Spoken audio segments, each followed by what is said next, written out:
Hey, what's happening, everybody? Welcome to the program. You are listening to The Jeff Gerstmann Show.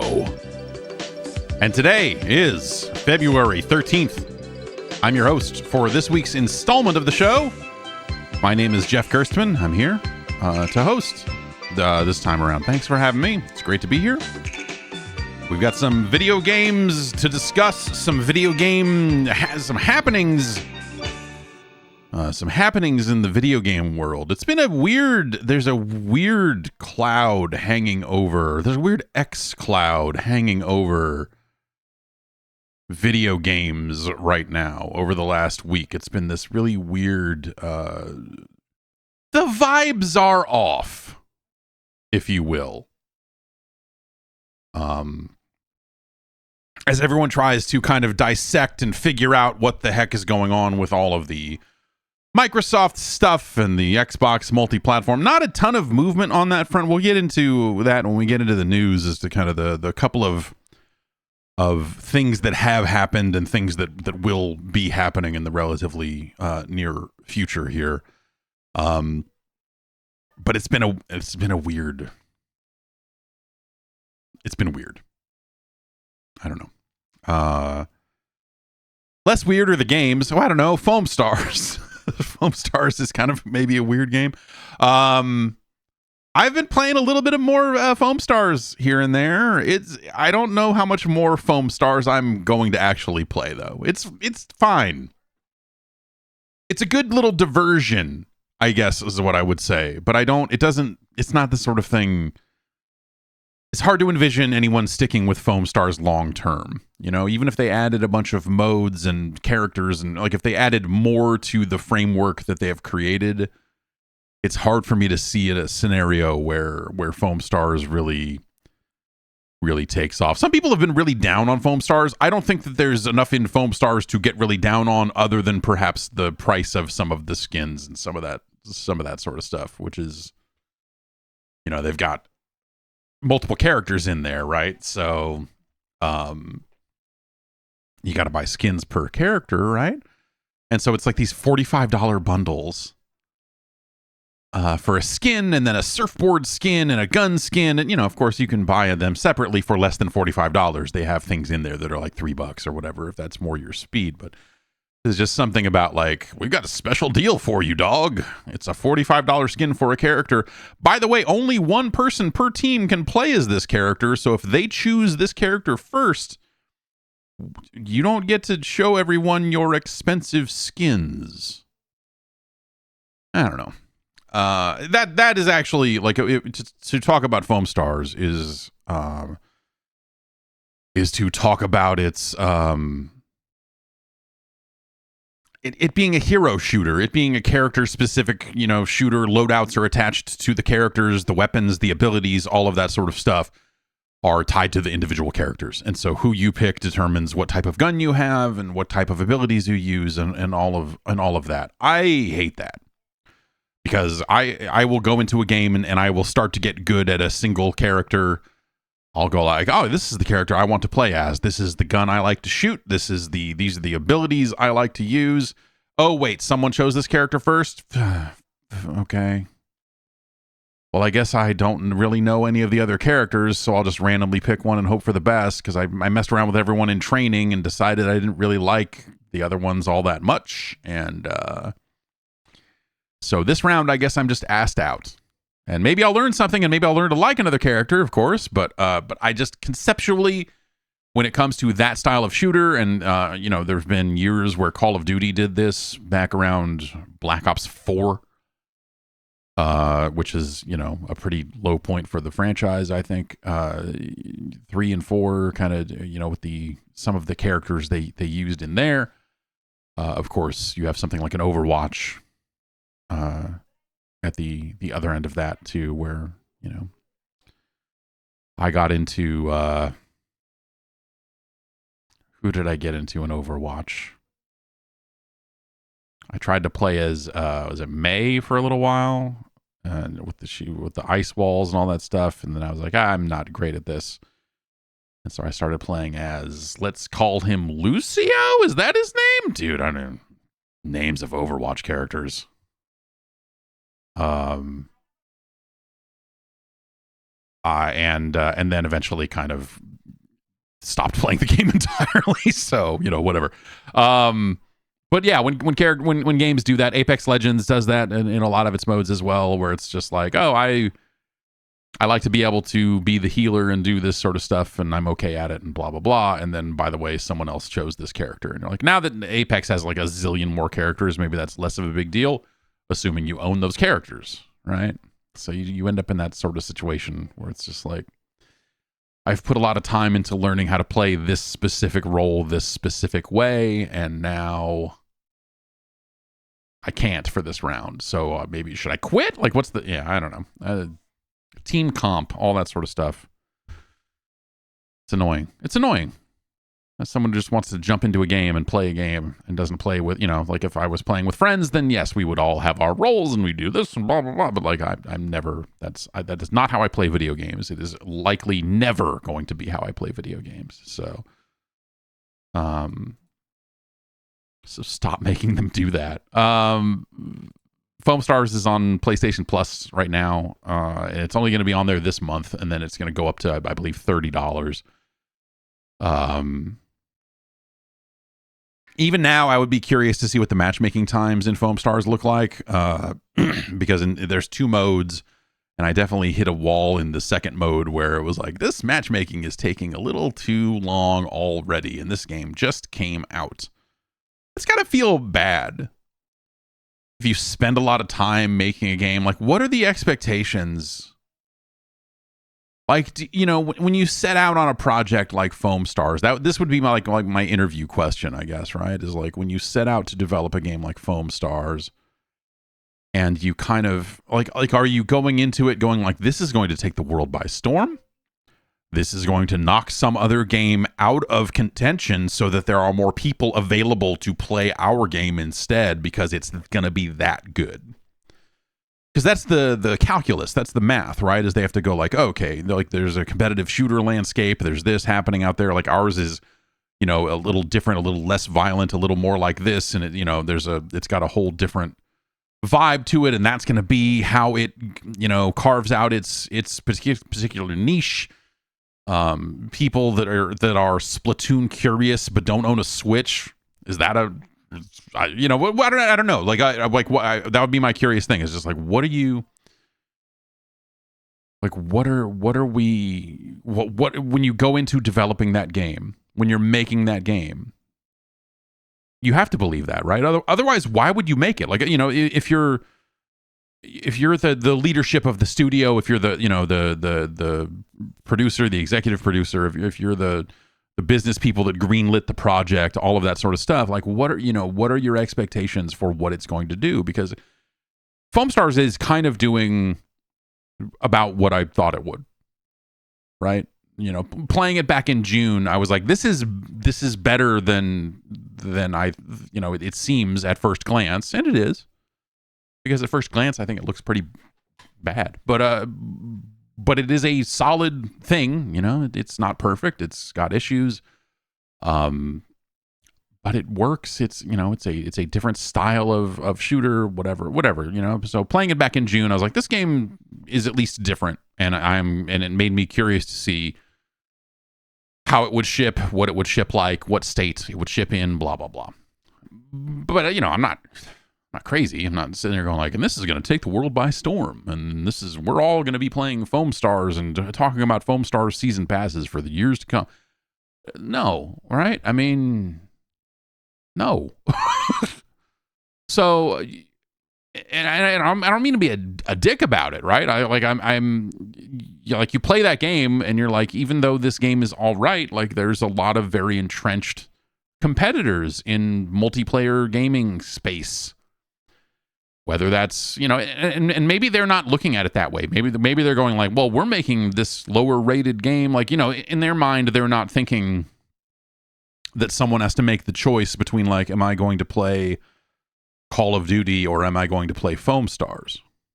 I'm at a point where I would prefer Call of Duty, and I don't think that Call of Duty is having a particularly great year this year, but it's still a tested and proven formula that works quite well for what it is, and even if it's a little less exciting this calendar year than it has been in the past, it is still sort of that. So yeah, it's maybe they're not looking at it as like we've got to go up against the literal one of the biggest games in the world every year for years, blah blah blah. So I wonder what those conversations at publishers look like. And, when, they have, obviously they would have to have had those conversations a couple of years ago or something when they're like, we're going to make this foam game. And you're like, really? Okay. And is because those decisions are being made in Japan, are they a little less in tune with the worldwide market for shooters and those types of games, where they're just looking at it as just like, well, I don't know, Splatoon seems big. And then is like the end of the conversation. I wonder about that sort of stuff. But as a game, it's okay. The basic mode, the main mode, is you foam a guy up. You shoot a dude with foam until they become a foam ball. And then anytime you pull the left trigger, you get on a surfboard. And if you're surfing on foam, your own team's foam, preferably, you move a lot faster. And so you surf into that ball, and that knocks them, and that kills them. And then they have to respawn and all that sort of stuff. If the other team surfs into them first, if their teammates surf into them, that saves them. They pop out, and then they keep fighting. And eventually there's like a protect the VIP aspect to the mode that, surfaces after 8 kills or whatever it is. And it's functional. Like you look at it, you go like, yeah, you did it. You made the thing. Like there are aspects of the abilities and ults and stuff like that I think could be better. There's a lot of readability issues where when the foam gets stacked up, it really feels like you're just shooting at outlines of silhouettes of characters through a ton of foam. And that's always a little weird. But it's a weird game to talk about, because like if I'm reviewing Foam Stars, which I'm not, because I would probably put in more time on it, because there's a couple of systems around. You can equip some kind of gems or stones or something that'll be like, well, now you do 4% more damage, or it's like very minimal. But I haven't seen that system in play, so I can't really speak to it. But if I'm reviewing that game, it's like a mid, it's some kind of mid 6. It's some kind of 3 out of 5. It's some kind of like, hey, you could do way worse than Foam Stars. It's okay. Foam Stars, it's, hey man, you should go for it. It's Foam Stars, like it's certainly not a bad game. You might not like it, but I think like it, they made that thing. It's cohesive enough. It works well enough. Like all that sort of stuff that you go like, yeah, there's something to this conceptually. It works well enough, but that's not a useful piece of information, especially. It's more like, hey, should you invest your time and money in getting good at Foam Stars, knowing that like, because you're definitely going to have people to play against in 6 months? Like, no, man. And that's like a self-fulfilling prophecy, right? If I, as a voice of the people, if I was like, everyone's got to play Foam Stars, then maybe I could be the guy that helps it catch on. But like, it's, but that's not my job. It's sort of a weird one. A lot of other games, the multiplayer stuff, you can kind of, there will be players around, and the difference in some of those conversations around, like, say, fighting games, is when you have like players, there will be players playing Tekken 8 for years to come. Will they be players that you, a potentially new player of Tekken 8, will want to play against? Absolutely fucking not.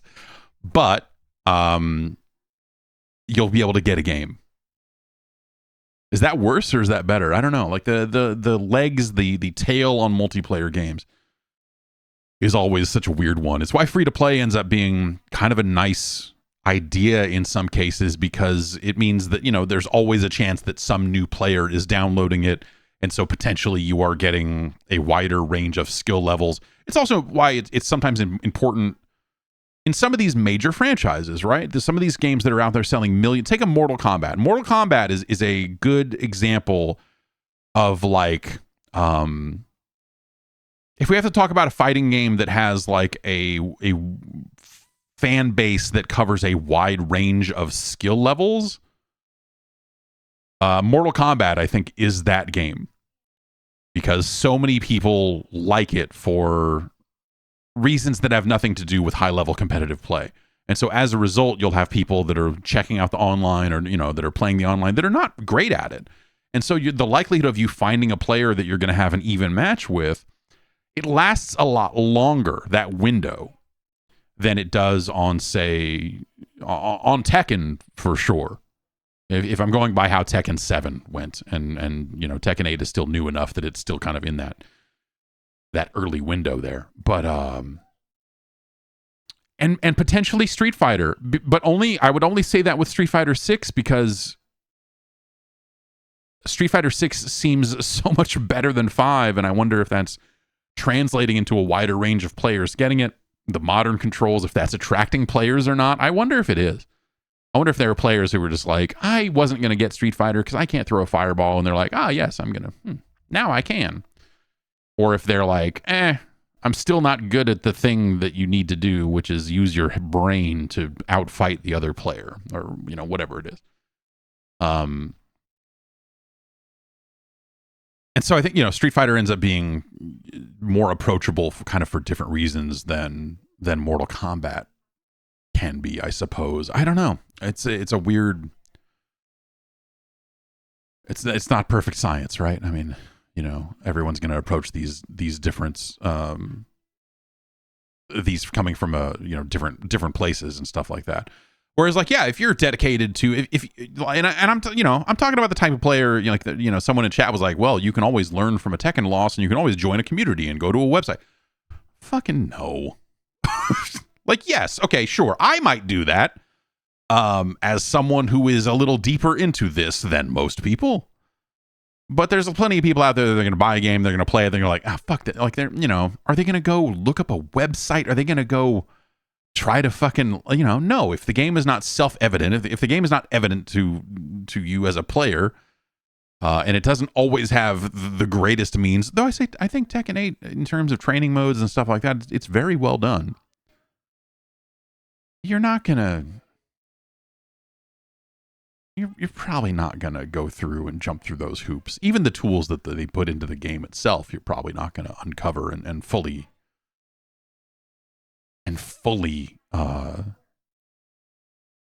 pick up on. I don't know. It's, different players kind of approaching it from different angles, I suppose. It's just a matter of like, how deep are you into this thing? And when I think about the most casual fighting game players, I think that a lot of them get very scared. They get scared off the servers very easily.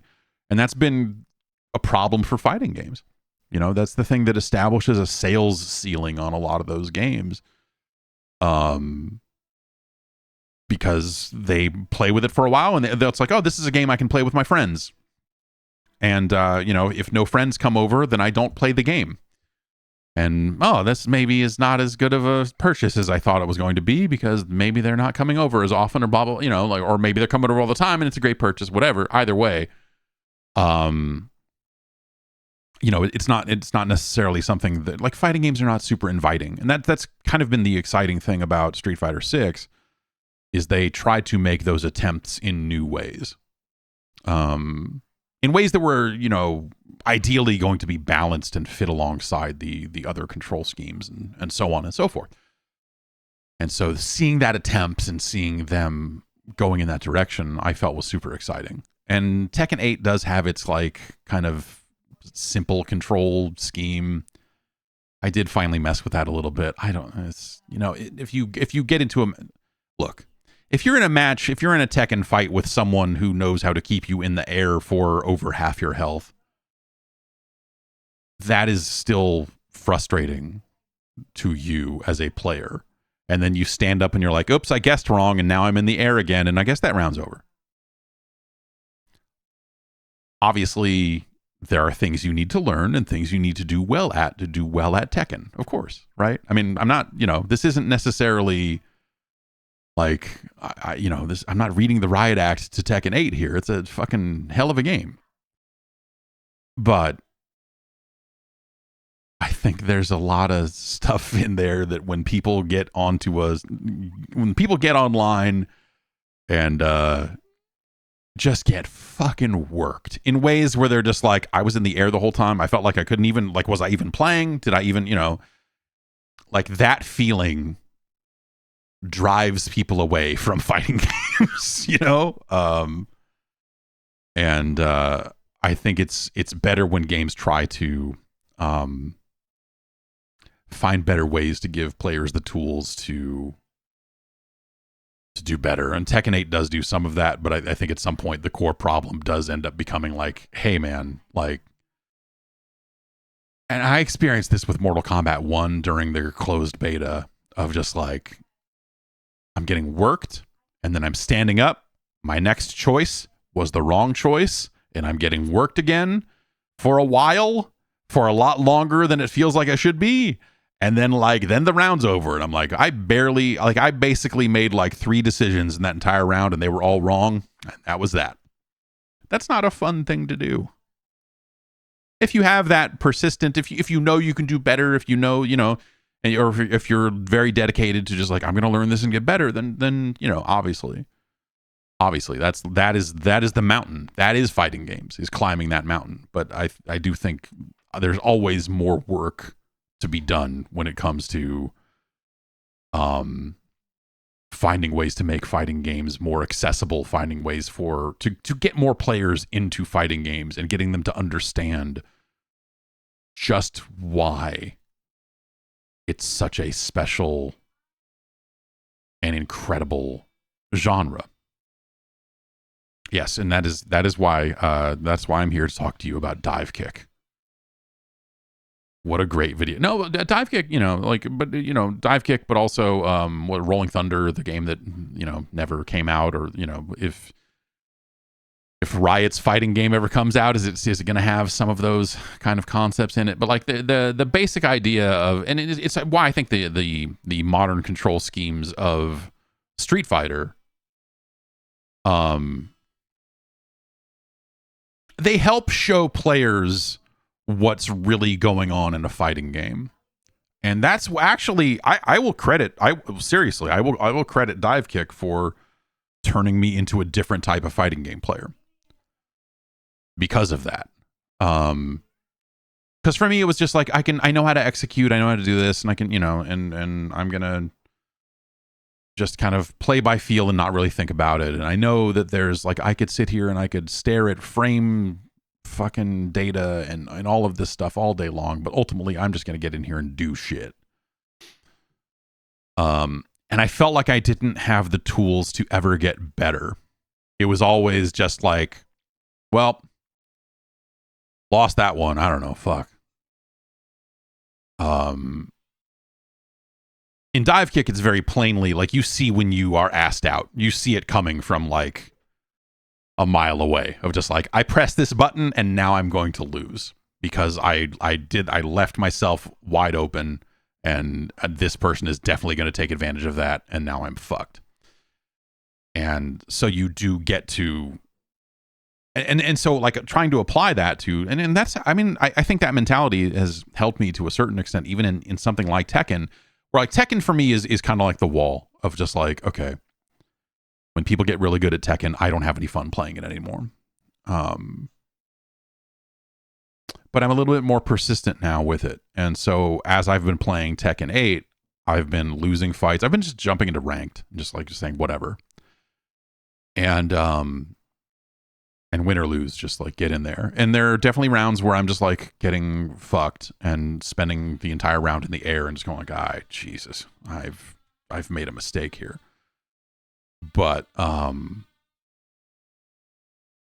starting to see when it's coming, starting to see like, oh, this one was low, this one was high. Okay, like here's the mix up. Here's what this guy is doing to launch me into the air. If I can just block this hit, it will give me a chance to make another choice. It will give me a chance to to potentially do something. And if I do the wrong thing, and then he, like then it's like, okay, well now what? Okay, he can change it up with this. What do I do if this happens? What do I do if this happens? And starting to figure out like where those windows are for, and I'm playing as Paul still mostly, which I'm not. I don't know. Paul is fun, but I think Paul is always he's just kind of a dumb character, but he does have some fun shit, especially in 8. And so it becomes that thing of just like, okay, now I see where this launcher fits into this string. If I can block this part of it, then I can cram my fucking fist through that window and say fuck you.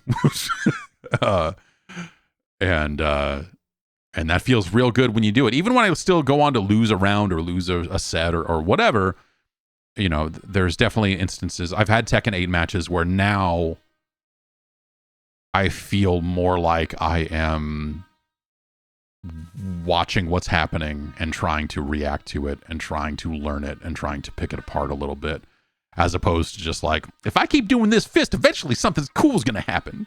You know what I mean?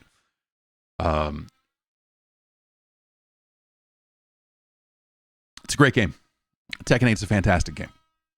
I don't think it's necessarily for everybody, but boy, it's incredible. Sega's got to stop fucking around. The world, they've got to do it for the culture. There needs to be a new Virtua Fighter. There needs to be a new, fully supported, fantastic Virtua Fighter game. They just, yeah, the latest Like a Dragon game, they put like VF3 in it. Like, great, thanks. The worst one in the franchise. Well, whatever. They've put all the other ones in, right? So, they need to do it. I hope they do. I hope they do. I hope they make a great new Virtua Fighter game. I would love to see that. Playing that PS4, Virtua Fighter esports thing, or what do they call it here? Whatever they call that last release of VF5 that they put out on PlayStation 4. It's great. It's just a great game. VF4 is an amazing game. 2 is great for what it is. It's hard to go back, but I think 4 and 5 are incredible games. I would love to see a new Dead or Alive at this point too. I think that would be a lot of fun. And a new Sonic the Fighters. I mean, let's just go down the list here. Let's get Fighting Vipers 3 on the table here. Let's make it happen. Come on. Anyway, it's been a great, like the last year and change for fighting games. I mean, think about it. Like, it's really been pretty amazing with how good Street Fighter 6 has been. There's been some fatigue. And I haven't been playing a ton of Street Fighter 6, and so I don't know if this is necessarily like a widespread opinion, but I've seen a handful of people say that high-level Street Fighter 6 play is really boiling down to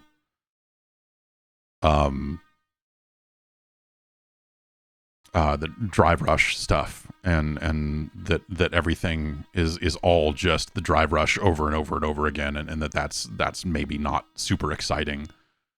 Like the idea that like as you get better and better at Street Fighter 6, that it just becomes like, well, now you have to master how drive rush is going to work and when to stick your foot in there, and all of that sort of shit. Which, yeah, I don't know. Like that last, I guess it was Evo, right? That was fun to watch there, but like if that is the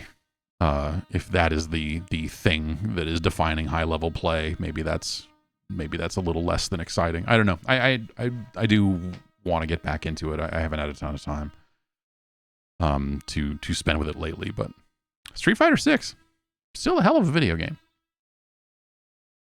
The other thing, I don't know. I don't know how we got on the topic of fighting games there for a whole long time, but there you go.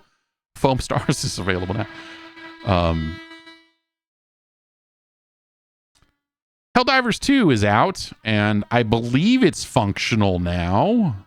They had a slightly rough start as the game came out. It sounded like there was a whole lot of matchmaking and server issues and some of that stuff. So I have not played a ton of Helldivers 2. I played through a couple of levels of it and then stepped away from it and then went to go play it again, and it would not connect to a server. So I was like, okay, I'll check this out later. So I have not played with other people or any of that other stuff. Obviously that's like the thing about Helldivers 2. I really like, and I feel like I played quite a bit of Helldivers 1, but there are aspects of it that I'm not remembering right or whatever, if this is stuff that was in the first game or not, but the stratagems of Helldivers 2, which is like, it's like a little, you throw out a marker for airstrikes or whatever.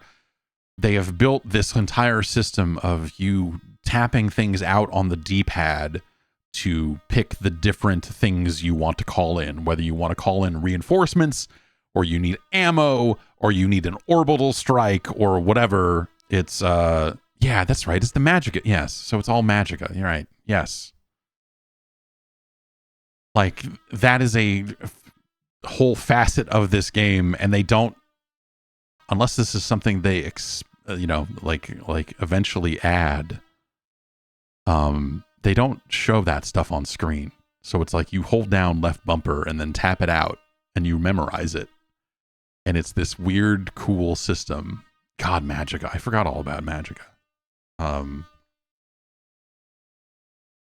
And they put a little in your lobby area, they put a little machine, a little fake arcade machine in there where it says, like stratagem hero, where it's just like you get to practice doing the D-pad things over and over again.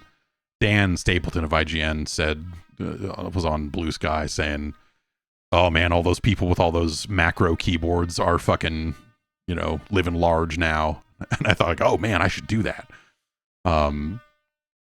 Just map all the stratagems, because I've got what do I have? 1, 2, 3, 4, 5, 6, 7, 8. I have 8 different programmable macro keys here.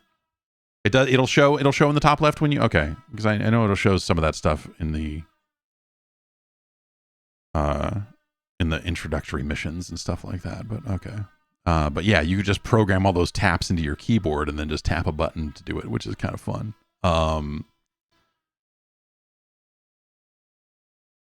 It's a cool co-op game. Sorry, there's people here doing stuff. Currently bolting trim onto a window here, while also replacing other. I mentioned it at the top of the show. There's a lot of the windows in this house either leak water or wind, and neither of those are great things for windows to do. So we're getting them replaced. This is windows get expensive. We are not replacing all of the windows in the house because I am not made of fucking money. Anyway, Helldivers 2 has the Starship Troopers vibe to it. And I love the game, like, you are from Super Earth and you are trying to spread managed democracy across the universe, and it's funny. It's a lot. I like the like, we're here for the like fucking democracy. Yes. Like the way that they the way that they present the like incredibly crazy jingoistic style of, like, spreading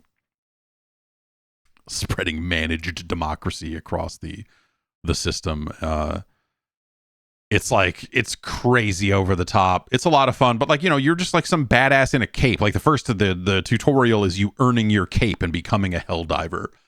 And you're listening to lieutenant, sergeant, whatever, your commanding officer who is just full on, you got to get out there. He's that's a bad impression. What is it? You got to get out there. That's what he says.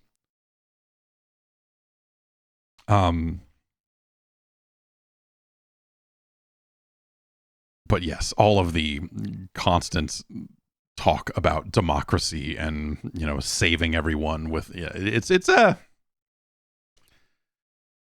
little much at times. I love it. I really do love that aspect of the game, but there's definitely like aspects of it where I'm just like, man, I'm tired. The last several years have left me so tired when it comes to discussions of democracy and the aspects of just like, I can see that from here now. Haha, this is funny. It was funny when Starship Troopers did it, and even back then they were just like, well, there's a little bit of that happening right now. Now these days it's it's maybe a little further down that I don't know, it's a little further down that road, and you're just like, I'm so tired. I'm so tired, man. But it is fantastic. That aspect of the game is really well done. And I can't wait to play more of it. I mean, that's honestly that is my takeaway from it so far. Is last time I tried to play it is that the servers were down. They have patched the game a couple of times and kind of apologized for a lot of the early woes the game has had. They said like, hey, we got a patch coming, but we got to get some fucking sleep first. Jesus Christ. So, they got some patches out. It seems like the game is running a whole lot better right now than it was a couple of days ago. And so, it doesn't seem like it's an ongoing issue, but yeah, it seemed like it was sort of a problem. Some crashes both on PlayStation and on PC as well. I don't know if they fully ironed that stuff out, but it seems like it's in slightly better shape than it was. My worry about that game is that it ends up being a little mindless. But like I could go for mindless right now. Like I'm just in the game I've been looking for. I was posting about this on Co-Host the other day. I want a dumbass video game. I want a late 90s, early 2000s, just generic as shit, third-person shooter without a cover system. I want to stand in a hallway and then just use the right stick to look down the hallway, even though my character is standing in a situation where that character would never be able to even see down the hallway. You know what I mean? I want a fucking silenced pistol that makes the movie fucking noise when you pull the trigger. Just like dumb spy something, like maybe there's some stealth stuff, maybe there's not, but maybe there's maybe there's objectives, or maybe I just got to get to the end and hit the button. I just want the and like even something like Siphon Filter is kind of close to it, but Siphon Filter kind of has a few too many options. Not Alpha Protocol. I'm not looking for like a role playing game. I don't want to go to a menu and level up. I'm saying like in level 4, fucking you got to get to the end of it and shoot all these people with your silenced pistol, or maybe you'll find a machine gun, and I couldn't think of a good game that fit the description. I was thinking of like VIP for the PlayStation 1 based on the hit television show, but I think that's a little too much melee. Someone suggested Winback, but someone suggested Mission Impossible, which came out on the N64 and the PlayStation 1, and I think that is going to be the game I'm going to play. I think I'm going to fire up the PS1 version of fucking Mission. No, not GoldenEye. I said third person. Also, fuck GoldenEye.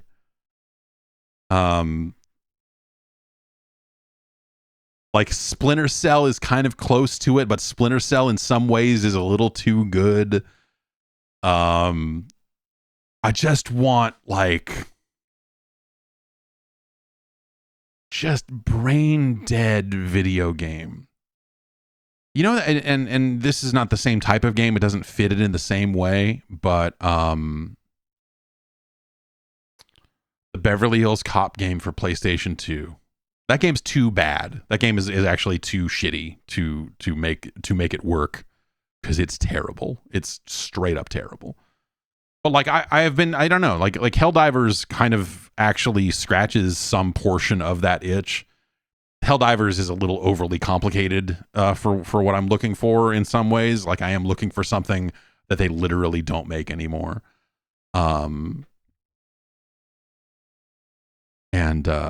Yeah, no, I'm not. Yeah, Mission Impossible. Yeah, Suicide Squad kind of got me thinking about it a little bit. Also, of just some generic third-person shooting, and I want it to kind of be garbage.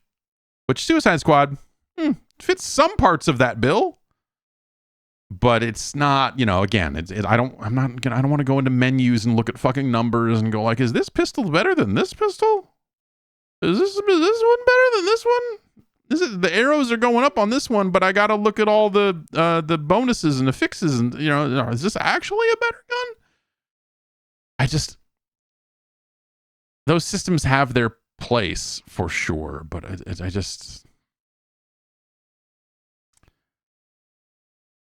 yeah, I don't know. Like for someone who, like I've loved Borderlands, like the looting and shooting video games of yore. I love the idea, for sure.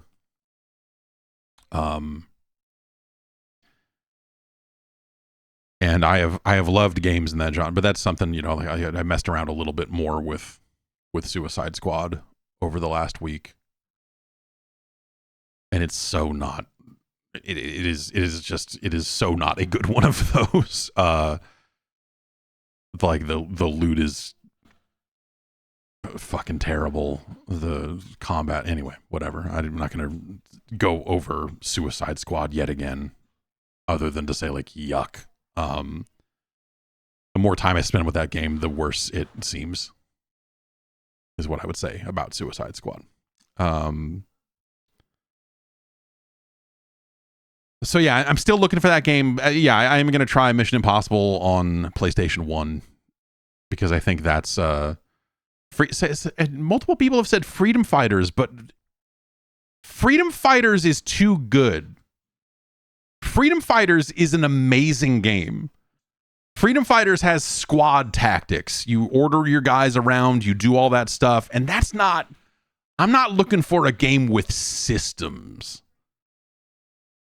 I'm not looking for a game where they're like, we got a whole system for squad stuff and you can do this. I'm looking for, you shoot those guys and then you've got a dodge roll. Maybe. Yeah, Tomorrow Never Dies for PlayStation 1. Is that it? There's a Bond. Yeah, there was one really great EA Bond game that might actually fit the bill. I can't remember exactly which one it is. Army of Two. Army of Two is very dumb, but Army of Two is Army of Two is all systems. Army of Two is like aggro systems and drawing aggro from person to person and going like, I picked the gold gun because it gets aggro more easily, and then as I'm pulling aggro, my partner does the shooting and then the killing because I'm the one getting. Like Army of Two is and then they got those back-to-back sequences. Like Army of Two is all gimmicks and systems and all of that sort of stuff. So it's not a. Max Payne 2 is maybe like a good Dead to Rights. Maybe Dead to Rights is the game for me. I remember not liking Dead to Rights very much at all. Vanquish is too good.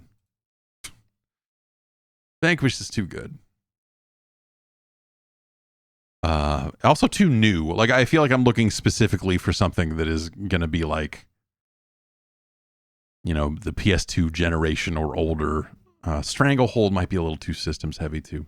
There's just maybe a little too much going on. Anyway, the other game I messed with over the last 7 days is called Granblue Fantasy Relink. and it seems cool.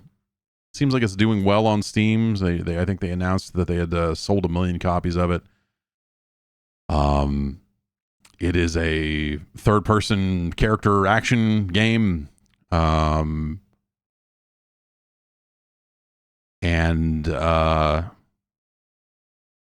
I'm looking forward to, I guess it opens up in a way where you can pick different characters, but I've not played super. I got to the first town and then had a problem where my controller stopped working and was forced to switch to the mouse and keyboard, which at least got me into the menus where I could save it and close it. The Granblue Fantasy Versus is a really great looking game, and it's nice to see like some of those characters and like some really great visual style brought to a game like that. This character you start with seems very straightforward. My understanding is that once you kind of get into different characters, like, I've heard multiple people try to compare it to Phantasy Star Online in terms of some of the characters in combat and a little bit of that. I'm like, yeah, okay. Yes, I see where people are getting at when they say that the dude with the gun is fun to play with for a very specific reason. But you kind of roll with a squad in that game. And so you have you eventually build up your attacks and pop off your supers. And you can decide if you want the AI characters to just pull their supers whenever, or if you want to save them up because it's got this big crazy moment where if you all do your supers at the same time, it chains together and you get big anime flashes and character faces on screen. And it's a very cool moment. Actually, I think even the opening of that game, where it's just like, you're on a floating boat. You're in a boat in the air. Like all the cool role-playing games be doing. I was watching it. I was watching the opening cutscenes, and you see the airship rise up from beneath the clouds, and it's very beautiful. But at the same time, I'm just like, man, what a terrible idea. Why would you take a boat that looks like it should be in the water and is shaped like it belongs in the water, and instead of sails, you just put a fat blimp on top of it? Like, this thing is terrible. Why does this thing... There's no way this is the most unreasonable vehicle I have ever seen. And then throughout that introductory moment, throughout the tutorial of that game, a fucking dragon breaks loose and fucks your ship up super bad. And I'm looking at it going, see? See what I mean? See, this is how it fucking happens. This is what happens when you take a wooden boat in the fucking air. Dragons are going to burn that fucking thing. Stupid. What are you, dumb? And it was glorious to watch. Also, though, at the same time, if the dragon had just attacked like a slightly different way, it's wood. It's wood. The boat is made of wood and it's in the air. Just burn it. Just burn it, man. So what I'm saying is that airship technology needs to be upgraded to be safer for the people on and board. In that, I don't want to, in the introductory cutscene, a handful of characters fall off the side of the airship, and no one goes like, "Let me get the hook that we have specifically to save people when this happens." And like, I was like, oh, okay. I would have thought that they maybe would have invested ever so slightly in some kind of safety measure. But instead, it's just like, yeah, dog, they fell off the boat. We got to land the boat and see if they're okay. I don't know. And they are, which is, silly, but it's anime. Anyway, thank you for tuning into Airship Thoughts. They're stupid. Shouldn't they have parachutes instead of a tiny dragon that tries to catch them and flaps his tiny little wings and can't save them because he's a tiny little dragon? I would think you would think about that. I would think if you were like, we're going on a grand airship adventure to the edge of the world. What's there? We're pretty sure there's monsters. Okay. All that dragon would have to do is get under the boat. If you got under it, it's done. Maybe they've got a gun that sticks out the bottom, but like, There are so many different ways to fuck up a blimp attached to a boat. It's the most fucked design. Like, I know people are just like, the armor on this lady doesn't look like it would be very protective. I'm airships. I'm with you on that, but also airships are even stupider. Safety first in the world of airships. I want to see a realistic airship simulator where they start with those things and then go like, it was cool when you invented airships by attaching a blimp to a boat because that's all we had. That's great. That's a great idea. When you said, what if we put a blimp on this boat and it could fly? I think that's a great idea. That's really cool. We can do better. We should probably figure out ways to do better because these fuckers, they burn up real good. They don't stay in the air real good. So we should figure out a way to, probably make them a little more aerodynamic. I don't know. They feel like they could cut through the air a little bit better than this and be maybe a little bit more nimble than a boat that we have attached a blimp to. Maybe.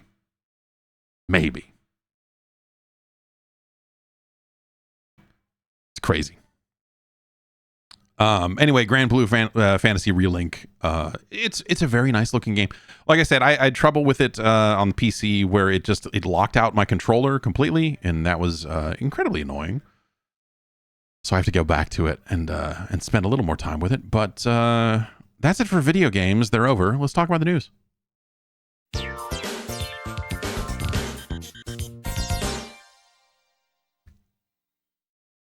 Attach a blimp to a house or something while you're at it. Why not?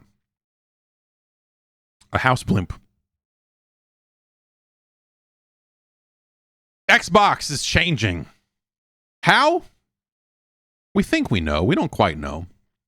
We don't have the official word just yet. We will as of Thursday.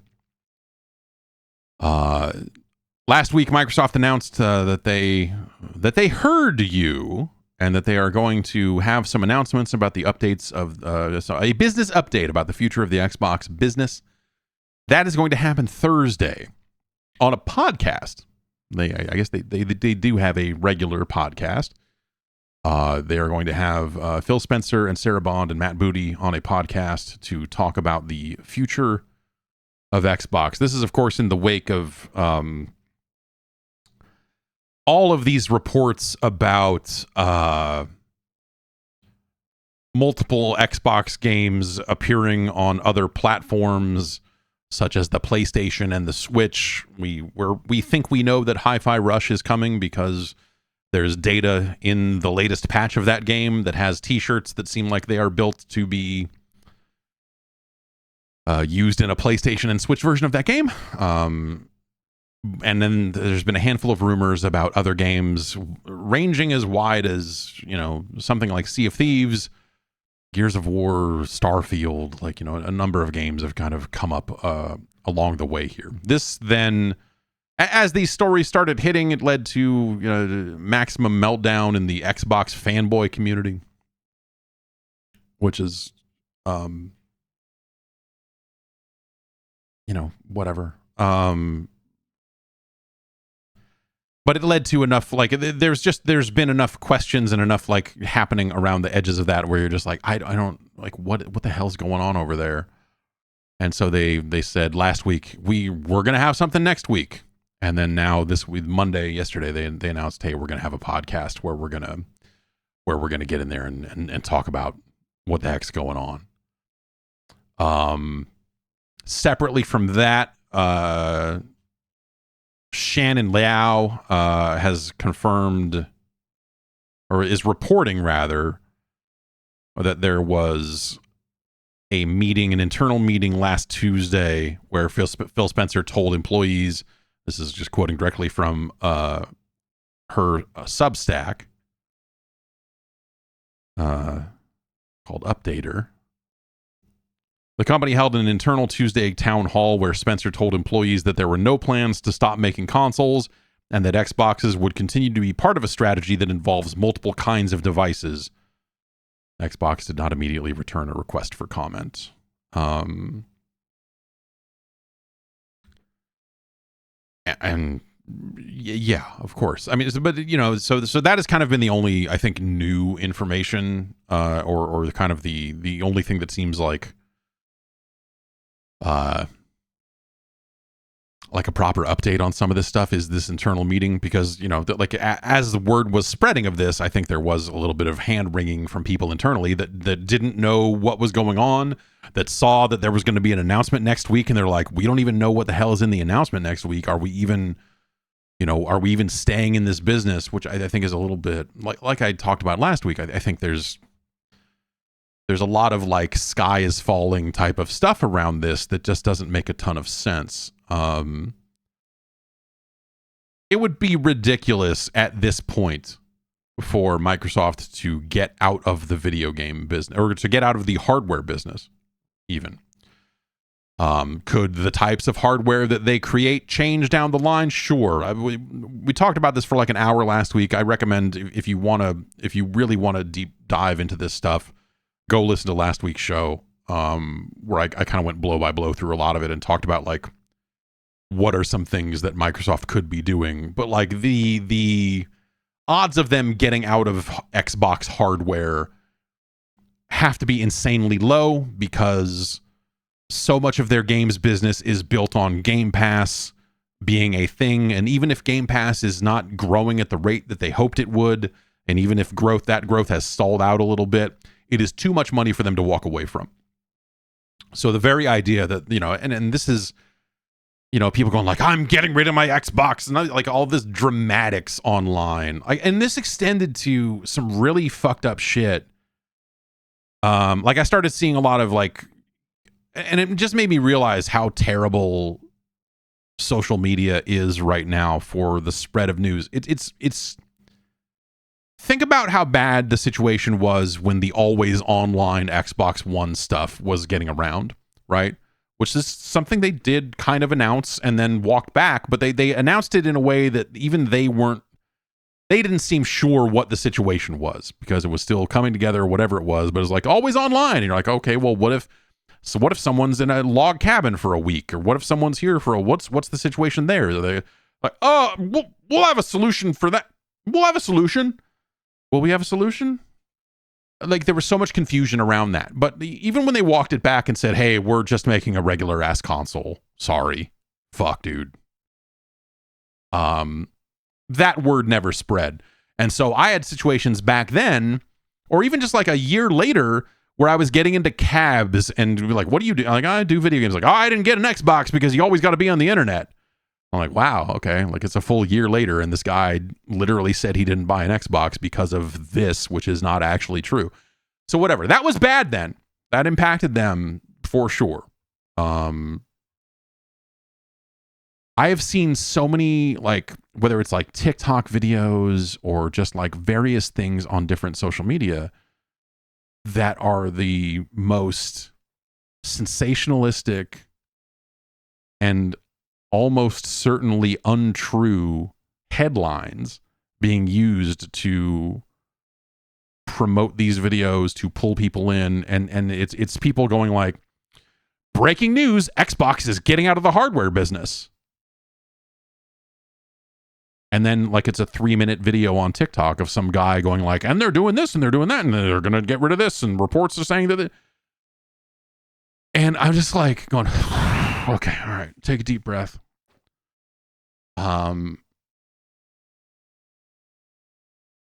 It's crazy the number of people that are reporting things like that as fact. When it is, I think that is basically impossible at this point. I will allow some small percentage chance of just like, hey, maybe things are really crazy and they are gonna. But I think when we look at the way they're announcing this stuff and the some of the things that they're, kind of some of the hands being tipped right now about how this announcement is rolling out, just isn't. That seems even less likely than it did 3 days ago. That they would get out of the hardware business. It's just stupid. Could there be some scenario where 5 years down the line they get out of the hardware business? Sure, absolutely. Could they be slowly winding down? Anything is possible. But are they gonna Are they gonna like turn on a podcast on Thursday and be like, that was a good run, guys, you'll have access to Game Pass for as long as you got it, and then I don't know, no.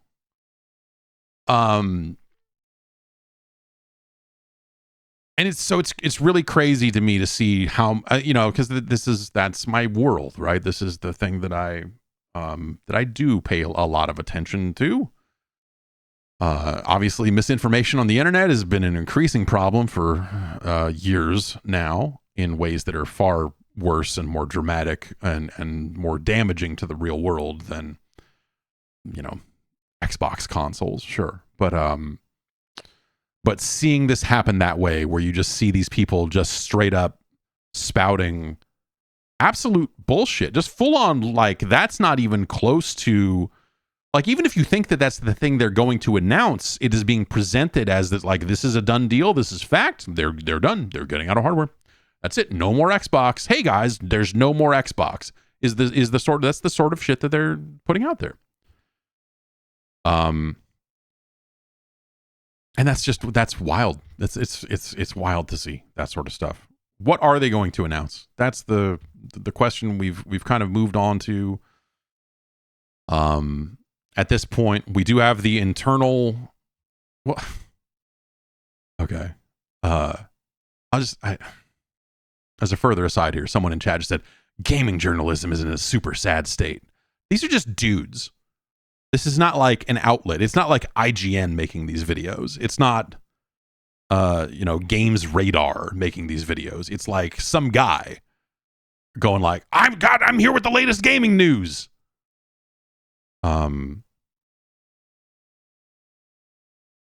It's like super irresponsible reporting. It's not, I hesitate to even call it reporting. It's more like it at some point it crosses over and seems more like a grift. And it's a bummer. But anyway, what are they going to say on Thursday? I like, the situation seems kind of grim in a way. But I don't think that what they're going to announce is going to matter. I think that people are going to come out of this. I suspect people will come out of this podcast with like even more conspiracy theories, because I don't think that what they're going to say will address 100% of the shit that's been flying around. Because I don't think that it's worth addressing all of the shit that's been flying around. And also I don't think they'd be ready to really speak fully about some of that stuff. So it's the things have gone so weird and big and with stakes like, oh, they're getting out of hardware and all of this sort of stuff, that even if they get in front of people and say, we're not getting out of hardware, you will still have some people that'll be like, well, that's what they're saying today, and then you will have some people that go, they backpedaled because we were angry. Yeah. Like, no, they're moving forward with plans that they've, probably been looking at for quite some time now. So I look at it as why would they do a podcast? Why would they, they're branding this as like, hey, it's a special episode of our existing podcast with the leadership team on it. And they're going to talk to you about the future of Xbox. It's not, here's the Xbox business update, and it's a 45-minute stream, and we're going to cover this. Like when they normally do their developer directs or whatever, the sorts of things that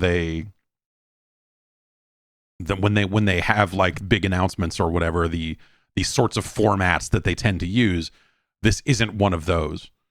And so to me, that says a couple of things. One, they needed something they could get done fast. And two, they don't necessarily have a ton to show. That's my guess. Because if they had a lot to show, a podcast to me says, and it is going to be on YouTube, it is a video as well. So but it is, an audio podcast. Also, if they had a bunch of footage of like, here's Hi-Fi Rush running on a Switch, here's Sea of Thieves, here's Gears of War running on a PlayStation, you know, like if this was like some big rollout and it was like, here's our big near future, like this would have the look and feel of a press conference. This would have a press briefing, you know, they would give it a different label. And so to me, this says that they were like, okay, we have to address this stuff. Like it was just going to be a quick kind of announcement with maybe like a little bit of context around the new strategy. But now because of the way this is blown up, because of the way it leaked, because of all the shit that's out there now, they do have to find a way to address it. A podcast gives them a lower production value way to address it, right? Because it's like, let's just sit down on our set wherever we do that, you know, like I will admit to not having seen the Xbox podcasts lately. And so I don't know what their exact format is these days. But at the end of the day, yeah, it's like it's a couch set or something. They sit down, they talk, they're done. And that to me says, yeah, that they wanted a quick way to address it, which I think they have waited a really long time. I think the idea of them saying we'll have something next week and then that being Thursday with how weird, like I think that a lot of this has become very dire. A lot of the, like, it's just it's vibe type stuff, which is hard to report on.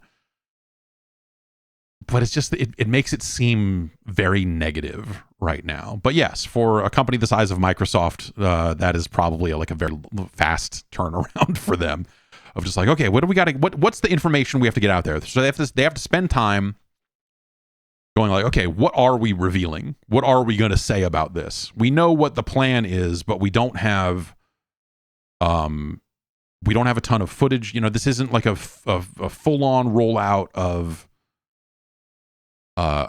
these games on multiple platforms. This isn't some big press conference worthy thing, but we do have to discuss it. We do have to contextualize the leaks that have happened and give people kind of the mindset as to why we're doing this and you know why we're doing it now and whatever else. So I look at it as like they will address it in as minimal a way as they can. It's not something that's probably going to have a ton of footage to support it. And I think they will attempt to present it as a frank conversation with the leadership of Xbox. Now, a frank conversation, presenting it that way versus it actually being that way. And, you know, like this is a message they have to get right. This is something that they will have spent a lot of time, especially by giving themselves a week or so to work on this. They will have spent as much time as they possibly can to make sure that they are getting the messaging right. And maybe they'll still screw it up. I don't know. But I think it will end up being something as simple as just like, yes. Like I said last week, I think that there is the ongoing conversation around getting more people to play games. And that was a strategy that they used around xCloud and the Xbox streaming service and doing all of that different stuff to say like, hey, we're doing, we want 1 billion people playing our games. You know, it's the same conversation. We want 1 billion machines running Windows. We want, you know, like the big Microsoft, like we want as many people as possible to be able to play our games. Everybody wins when everybody can play. That's not you know what I mean? And so I suspect that when they do get up there in front of people, they will spin this as being part of that ongoing strategy of just like, as we've been doing this, we've come to realize that we don't really like exclusives. We think that they are harmful for the industry, you know, and, you know, they need to go light on that because they will eventually go back on it. Some situation will eventually come along and they'll be like, all right, well, it's exclusive. But it'll be that sort of ongoing conversation trying to tap into things that they have said along the way around wanting to get more people to play games. And they will say, like, as a result of that, we've decided to bring a limited number of our games and franchises to other platforms. And my belief is that they will stick to mostly, like, let's call it low stakes reveals, right? like Hi-Fi Rush. I think it's tremendous that that game come to more platforms. More people should play it. I think that Pentiment is the other game that kind of surfaced over the weekend as like as someone suddenly going like, well, Pentiment's definitely coming to Switch. Like, okay, it should. More people should have the opportunity to play Pentiment. It did not resonate super hard with me, but it is a super high quality thing that people loved. And then maybe you throw in, I would throw in Starfield. Like I would say if you got to pick one bigger game, personally, I would throw in Starfield, but that is very reflective of my feelings on Starfield. And so if their feelings are a little different on that, then maybe that would be one that they would not reveal. But I wouldn't necessarily come out and say like what we think of as the classic Xbox first party franchises, like a Gears. I might be like, we'll hold off the Gears of War announcement for another few months here, or something like that. Or yeah, maybe Sea of Thieves subs in for Pentiment or something like that, and that ends up being, like. But if they got up there and they said, hey, we're gonna on a case by case basis evaluate our library and see what makes sense to bring to other platforms, and today we can say, hey, it's going to be Hi-Fi Rush and Sea of Thieves. I think that's like a good starting point that confirms the news, confirms some of the rumors without going whole hog on it. Because I don't think, even if their long-term plan, even if they're looking at numbers and saying like, hey, long-term, we intend to bring just about everything to other platforms, I don't think they necessarily have to get into that right now. I think if they just get out there and say, this is on a case-by-case basis, we're looking at these sorts of games. And of course, we're evaluating, there's been a lot of games going around and we're evaluating all of those. We have nothing to announce at this time. And then, but if you're asking me, do I think Starfield is definitely going to make it over to other platforms eventually? I 100% believe that will be the case at this point. And I think that the games that, because I just, I think from a visibility perspective, I think, that game still feels like a Bethesda game. And while they are owned by Microsoft, all the other stuff, it just, it doesn't fit into the kind of core Xbox franchise model the way that some of the older, like it would be weirder for me if they said Forza was coming to PlayStation 5. You know what I mean? Whereas I think Starfield coming to PlayStation 5 makes a ton of sense. They should do that. They should. And not do it day and date. Which obviously they're not. But I think Starfield would make a ton of sense. Probably because some of that work has already been done. And it makes sense for them to want to get as many sales of that game out as they possibly can. So I think that doing it as a podcast ends up setting the stakes a little bit lower. It ends up lowering the production requirements on their end to make it something they can put together a little bit more quickly, because a podcast can be pictures of people's faces. It doesn't have to be slick edited with footage of games and, the way the expectations of a press conference are. I think if they got up there and said, here's our business update, it's going to be this many minutes. And then the scene opened and it was like 3 people sitting on a couch, I think that would have 4 people. There will probably be a host, I would assume. I think that would look weird, but I think by getting out in front of it and saying it's going to be a special episode of our podcast, it helps kind of almost downplay it a little bit. And I think that kind of probably helps them set some expectations on what this reveal, what this news ends up being. And then, I don't know, there were, a bunch of weird talk about what's the next Xbox going to look like. Are they going to make a handheld device? And, there's people that have been out there on the record saying that they think that there will absolutely be a handheld Xbox at some point. And what does that mean? There's been other people kind of coming to some of the same conclusions that I have along the lines of, what if the Xbox was more open, like a proper PC, as opposed to a closed off console? And then some additional talk saying that the Surface team was perhaps going to be developing the next Xbox, which I don't know. The bit from the internal meeting, let me pull that up again and just reread it here.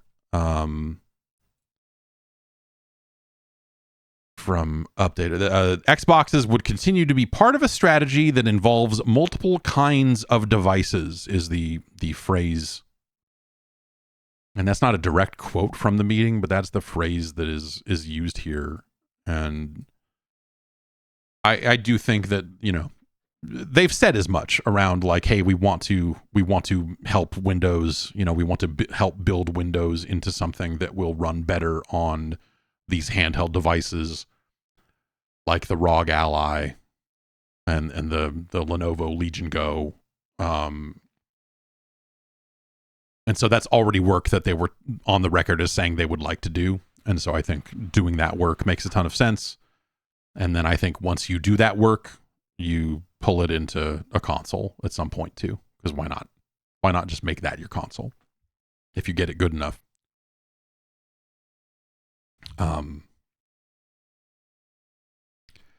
That seems very straightforward. And then, and then eventually you do a streaming focused device, which there's been plenty of rumors that, we know that they've prototyped streaming focused devices specifically for use with Xbox game streaming. I still call it xCloud. I can't remember what the actual name for it is. Xbox Game Pass streaming. Anyway. I suspect that that ends up being the, so I think people going into this expecting like all will be revealed and then it's going to be like a 3-minute trailer of Gears of War 2 running on a PlayStation 5 or something like that. Like I don't think it's going to be. I don't think it's going to be that.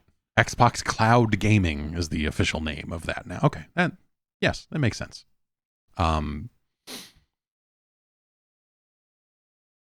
GameSpot had a report pegging the sales ratio of PlayStation 5s to Xboxes at 2-1, which I feel like some of the reporting from before that had been closer to 3-1, which is interesting, but it still is not a great ratio.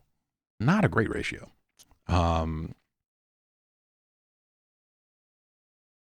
And so we'll see. I don't know. Like I said, I think that there's a real negative cloud around this stuff right now. And I don't think that I had a quick, I won't get into the specifics of this because it's just like, it's a quick email from, I emailed someone over there to say, hey, if there's going to be any interview, I would like to, get in on that. And the reply I got, like the I don't necessarily get the impression that internally this is something that is being viewed as some huge negative. But I don't really know what I don't know. Anyway, I guess I don't think that this is going to be them running away from consoles. Obviously, we have the internal report of the meeting saying that they are going to stay in the hardware business. I think there are more opportunities than ever to offer different types of hardware. I'm even back on board. Like the Steam Deck has made me a believer in that form factor for PC and console games, at least as long as it's on an open machine. The thing I don't necessarily want is a closed, walled garden kind of system. Like if it was, here's our handheld Xbox and it only plays Xbox games and you can't really, do much else with it. But a device I can tinker with and fuck around with, that's exciting. So like when, the Switch 2 is exciting because it's Nintendo's software output getting a visual bump, getting a access to more power. That's interesting to me, but it's still this closed up off system that you're going to use to play first party Nintendo games, and maybe you'll play third party games for the first year or so, and then they will continue to have, they will eventually be back in the weird hole they're always in with third parties and stuff like this. Galactic Cat in the chat says Xbox made $16.28 billion in 2021 and $15.56 billion in 2022. Why would they ever stop this? It seems very strange to kill off a multi-billion-dollar enterprise because it doesn't make as much as Sony. Yes, that's exactly my point. They're not killing it off. Why would they kill it off? Why would they stop making Xboxes? They won't. They will continue to make Xboxes. They're looking for ways to make more money. And also, making 16 billion or 15 billion might not be in line with what the company wants them to be making. And it might not be profit. I don't know. Is that overall revenue or is that just straight up profit? I don't think that's profit. I'd have to go look. And so, again, we have to consider Microsoft's long legacy in various types of businesses where they want to be the leader in a category, and they want to see a pathway to be a leader in a category. And if they don't see a pathway to be a leader in a category, then they need to decide if that's a category they want to be in or what other changes they can make. And so these are changes that they're going to make. And I don't think the changes they're going to make, like long term, no one's going to care. The impact this will have on people buying Xboxes is not outweighed by the impact people already are having by not buying Xboxes. So at the end of the day, I look at it as what we're a third of the way to halfway through this generation of hardware, depending on how you count and if someone tries to, do something funky. The die has been cast. As Phil Spencer said, he's not going to out-console Sony or Nintendo, especially at this point in the game. Back when Redfall was released, I believe, is when he said something along those lines. This is not a situation where, if they just had 3 more games out and they were really good, they would outsell the PlayStation. No, people have made their choice. Third-party game sales are going to happen on the PlayStation for the rest of this generation. And maybe next time around things go differently. You know how this business works. Fucking people flip on a fucking dime when things go weird. So, hey, anything is possible next time around. We don't really know what the go forward plan for Xbox hardware is.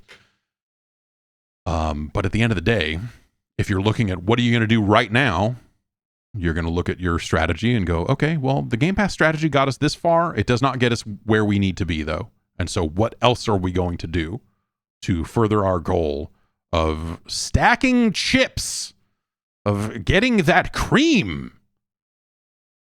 We need this cheddar. We have all this Fetty, Holmes, but we need more.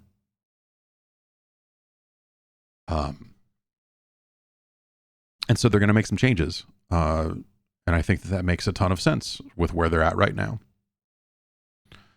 And I think that from a mainstream player perspective, from the people who are not plugged into this, remember, there are millions of people who own Xboxes or PlayStations that don't know jack fuck about any of this and won't. And they'll see Sea of Thieves come out on a PlayStation and they'll just be like, okay. And then they'll buy it. A game that they maybe have never even heard of, like Hi-Fi Rush, will come to their platform and maybe they'll buy it. This isn't something that's, if Xbox comes back with a compelling hardware story next time around, I think that they will have a shot at selling consoles, just like everyone always does at the start of a generation. I don't think that this is something that does lasting damage to Xbox's chances in the market. People are like, this is going to kill the Xbox. This is going to, they've already been bringing their games to PC. You already don't have to buy an Xbox. And I'll tell you, as someone who's been playing most of their first-party output on PC, it's fucking awesome. It's fan-fucking-tastic to be able to play these games at a higher resolution, at a higher frame, all of the stuff. It's great. They should make consoles for people that want those, for sure. But it's been real nice to not play Xbox games on an Xbox, and so it's hard to get too worked up about it. Because you have people that are just like coming up with all of these insane scenarios where they're just like, "Hey, no, what you don't understand. What people are really worried about is if Xbox gets out of the hardware business, then their back catalogs and digital libraries will all be gone." And like, that's not an argument that that's not a thing that's likely to happen at any point in the very near future. And if that is something that does happen, that will happen even if Microsoft is still making Xboxes. Remember that backwards compatibility is something that happens because they can do it. If suddenly, there was some big technological innovation that led to the rise of a new architecture, and that architecture happened to be perfect for making video game consoles, everyone would migrate to that. And if that made machines harder to, if it made backwards compatibility harder to achieve, they would still go like, yeah, cool, man, whatever. Or they would try to do what they could do around the edges of just like, well, we moved over to ARM, but we're still going to try to develop. We got this shim in place. We're going to try to make it so some year. It would be like the 360 situation all over again, where only a handful of games. It's a big handful, but it's not the full library. But only some games will run. They would do that again in a heartbeat if it made sense to change architectures. The backwards compatibility stuff is great, and I love it. But at the same time, it's not a primary feature of any of these devices. It's a thing they do because they can. And it's a thing that helps make that transition nice. And so in that 1 year period, 2 year period of both platforms being kind of around, you think about that slow transition of PS4 to PS5, and like some of that, it makes sense right in there. And then once you get out of that window and new games are rolling out on a regular basis, it doesn't get talked about. It doesn't get thought about quite as much. So they would throw that shit out in a minute if it made sense for their business model. So what I'm saying is, I think it's entirely possible that backwards compatibility goes away someday, even if there are still new Xboxes coming out. And so it becomes a situation where, you can still hook up an Xbox 360 and still get your downloaded games. Like, that stuff still works. They're shutting off the ability to buy that stuff, right? Or at least buy it on the console. And we talked about some of the reasons why that might be on a previous episode, so I won't rehash the whole thing again. But yeah, I don't think that argument really holds water about, if they get out, then all your games will be gone. It's like, that's just more doomsday, sky is falling type stuff out of people that are trying to connect dots that are not there. And would they get out of the hardware business? Maybe.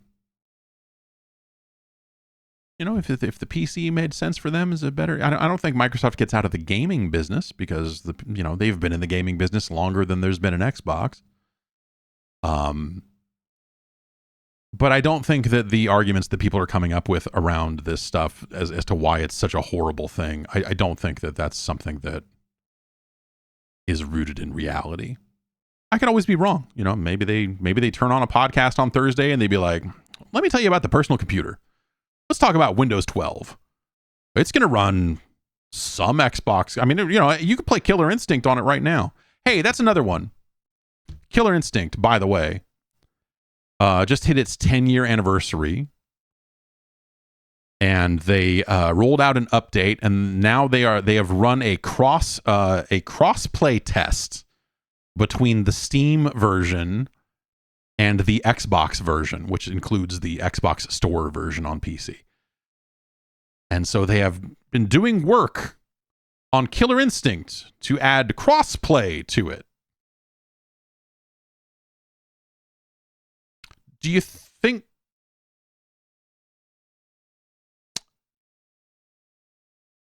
further tests on crossplay and some of that sort of stuff? Maybe. What if they What do they put Killer Instinct out on PlayStation 5? That'd be a weird one, but also considering the way fighting game tournaments work and all of that sort of stuff, it would be pretty cool.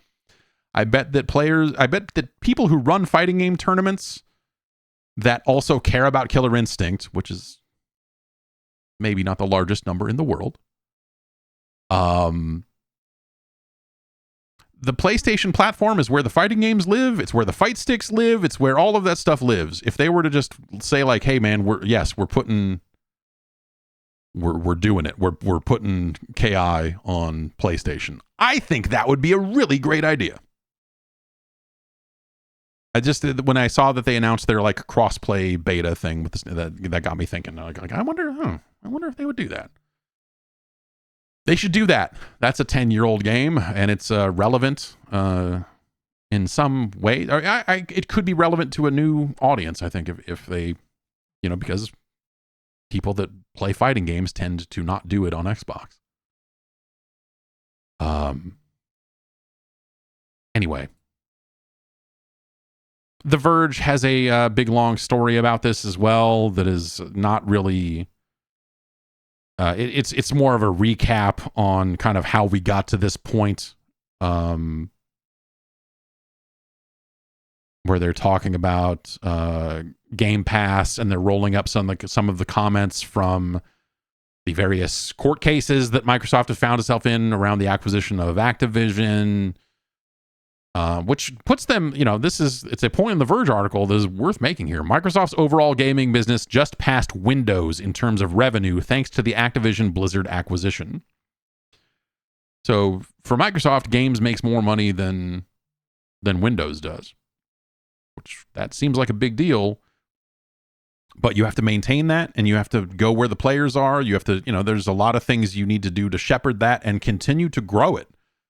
They're not in this business to sit on their hands and go, yeah, man, cool. Because that's going to just get them back into the Xbox One situation. So, in May of 2022, Microsoft had an ambitious goal of 100 million Game Pass subscribers by 2030.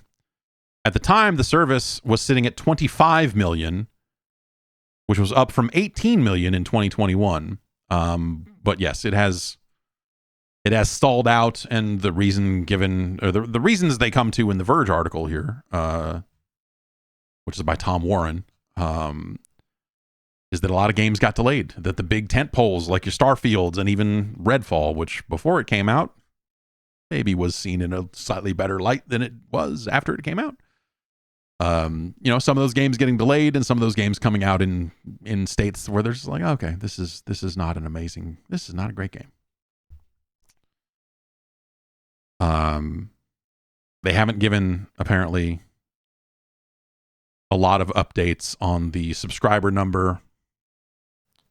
Analysts estimate, according to The Verge here, that they're at about 33 million subscribers. Which would say that, okay, yeah. So again, this Verge article is a really good recap of all of this shit with the numbers in there as well. If accurate, that's around 33% growth in 2 years. Microsoft targeted a 73% growth rate for Game Pass subscriptions for a single fiscal year that ended in June 2022, but only managed 28%. The company then dropped Xbox Game Pass growth as a target for Nadella's executive compensation last year, after first exceeding its ambitious Game Pass internal targets in 2020 and then failing to meet targets for 2 years in a row. So, I think that kind of does say that growth probably has continued to stall a little bit.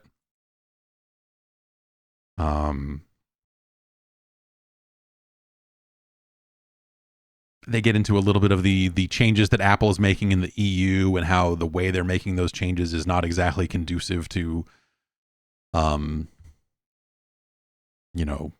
moving things forward for Microsoft in a fantastic way.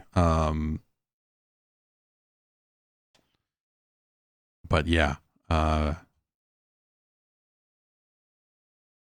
hard to say before Thursday where they'll actually end up. But again, I do I do think that if you're expecting this thing to feel like blockbuster, crazy, like just wild announcements of we're putting Game Pass on PlayStation, we're doing this and that, like I just don't think that this is going to be, even if they have like bigger things in motion and other plans in place, this feels like something where they like kind of got caught slightly off guard by all of the leaks, and that they're going to kind of just try to right the ship with as little information as they can. And give the update of like, hey, here's what we're doing. Here's the, here's the general framework of the strategy that we're moving on. Rooted in some of the language they've talked about as far as like, we want more places to play. We want Xbox to be the best place to play, but we want as many people as possible to play our games. Blah, like that sort of thing will probably be a part of this, I would assume. And they'll tie it into some of the messaging that they've been using for the last handful of years. But again, I don't think that this is going to be some gigantic behind the scene, like the context of it might feel like a big deal, but I don't think that this is going to end up actually being a big deal because again, Microsoft already publishes games on multiple platforms. Minecraft already comes to other platforms. Call of Duty, which they now own, is going to stay a multi-platform game.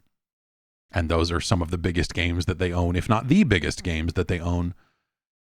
And so if the biggest games they own are big enough and good enough to end up on PlayStation and Switch and all these other platforms, why wouldn't you put Pentiment on them? Why wouldn't you put even Halo and Forza? Why wouldn't you at some point? And maybe it's not a launch strategy. Maybe it's not a like, hey, day one, you're going to get all of these games across the board. And it's, like maybe it ends up looking a lot like Sony's PC strategy. Where it's like, hey, some number of months after the fact, we will bring our games to PlayStation. We would love it for you to come over here and sign up for Game Pass. But like once the people who've made that move have already made that move, and I bet most of them already have, it doesn't actually hurt anybody to just release those games on PlayStation. So fuck it. Do it. And that's what I think they'll do. Microsoft's also facing some heat, some continued heat from the United States government over some layoffs. They've laid off 1,900 people, which the FTC has gone out there and said, wait.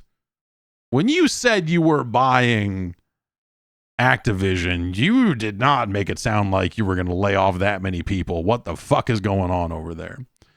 Microsoft's response to that has been basically like, hey, the deal changed a lot because of people like you making and the market authority in the UK. We didn't acquire the streaming rights to Call of Duty. We only, and so, as a result, the deal has changed massively, and you are still holding us to this old version of the deal that never came to pass. We'll see where that goes. I don't know. The upshot of that is the San Francisco Chronicle, the newspaper there in San Francisco, reported that the office for Toys for Bob is going to be closing down as a part of these layoffs. Eurogamer is reporting that 86 Toys for Bob employees were lost as a result of those layoffs.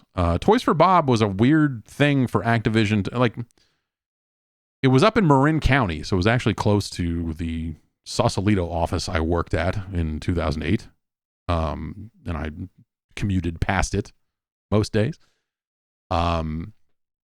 Toys for Bob was the Skylanders studio, founded by the creators of Star Control. And since then, those founders are now out on their own. I believe that they are working on a new Star Control that will exist. It will not have the name. There's the Urquan Masters has been available as kind of a free source port kind of thing for a while. It's going to end up on Steam in a couple of days here, I believe, under the name Free Stars, the Urquan Masters. And then they have another Star Control thing. Yeah. Free Stars, the Urquan Masters it's just listed as coming soon. Okay. February 19th is when that will launch on Steam. So if you want to play Star Control, it's free. It will be free. It's going to stay free. It's free right now. You can go download it wherever, but it's going to come to Steam. Star Control is a fucking cool as fuck game. Both of those games were cool. And then Stardock ended up with the rights and put out a bunch of fucking bullshit. Whatever. So yes, Toys for Bob. I don't know. As a person who spent a lot of time for a couple of years there thinking about Skylanders, I'm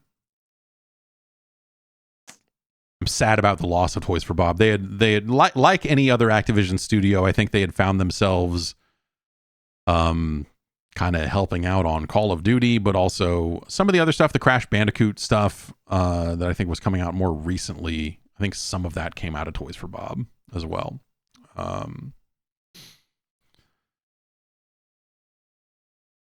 And Spyro, yeah, some of that stuff. So yeah, they did some of the other work at Activision while also somehow being a Call of Duty assist team as well.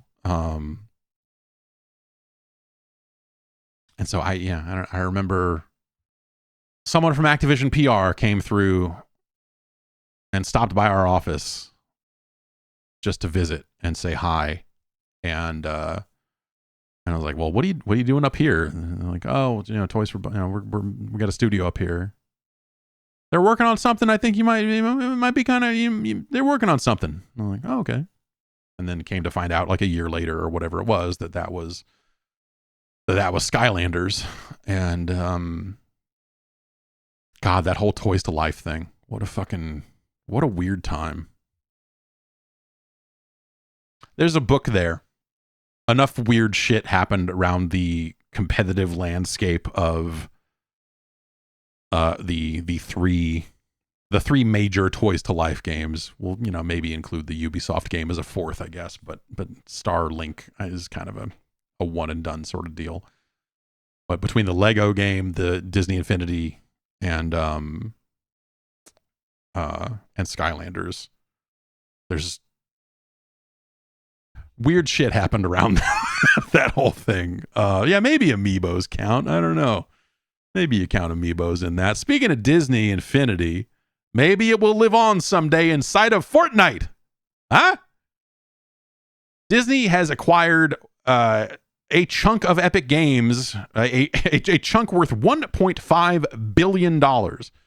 That's what Disney has thrown into Epic. As a result of that, what they're going to get out of it is what Eurogamer is billing as a multi-year partnership to create an expansive and open games and entertainment universe connected to Fortnite. This persistent universe will interoperate with Fortnite to offer a multitude of opportunities for consumers to play, watch, shop, and engage with content, characters, and stories from across Disney's vast IP portfolio. Sure. Yeah. Why wouldn't you? They show like a Disney Cruise and ESPN and, the full catalog of weird, like Disney owns a lot of stuff.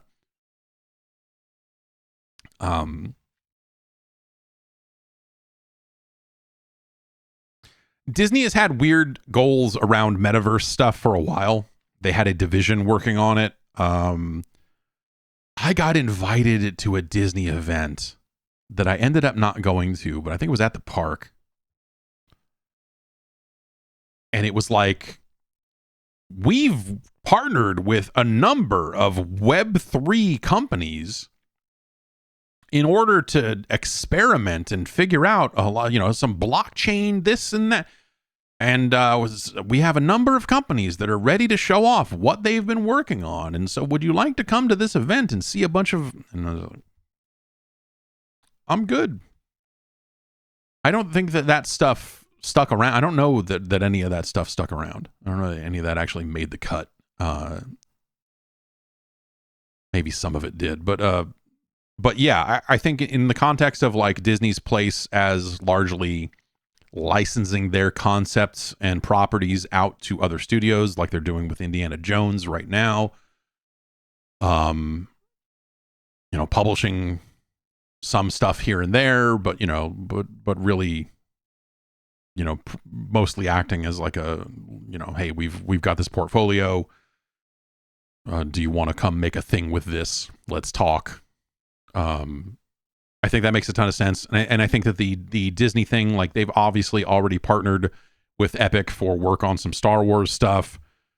And putting some Star Wars stuff inside of Fortnite.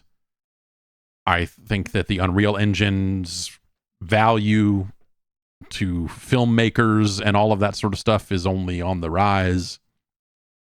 And so that stuff probably matters a little bit when we think about Disney, basically investing in the whole company like that. I assume that's something that they're at least like keeping in the back of their mind, but it's not really the focus of the announcement. What the announcement really is about, hey, we're going to make this Disney universe thing inside of Fortnite, or, inside the Fortnite tools that will live separate from Fortnite so that they can control more directly what happens with it, as opposed to just like, yeah, we would love to sell a Mickey Mouse skin, but not if you're going to give him a shotgun, and not if you're going to turn him into a Lego guy.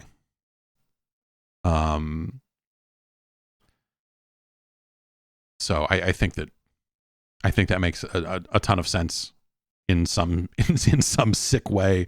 It's a huge deal, right? But this is also probably the best case scenario for what they could be doing in this space with that content.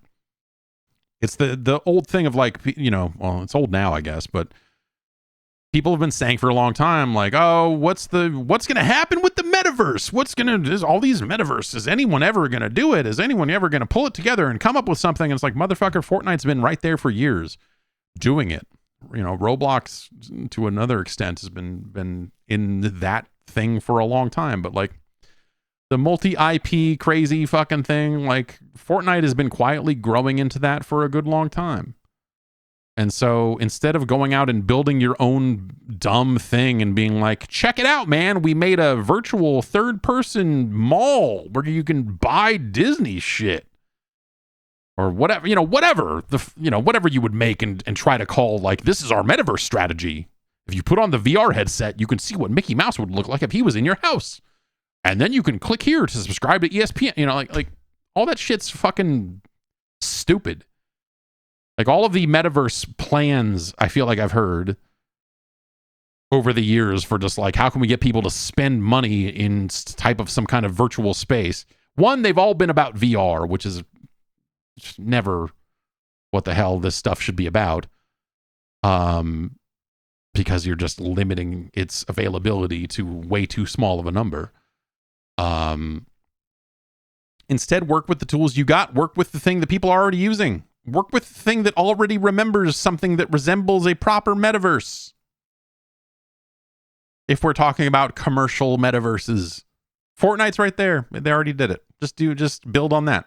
It's probably the smartest move they could have made.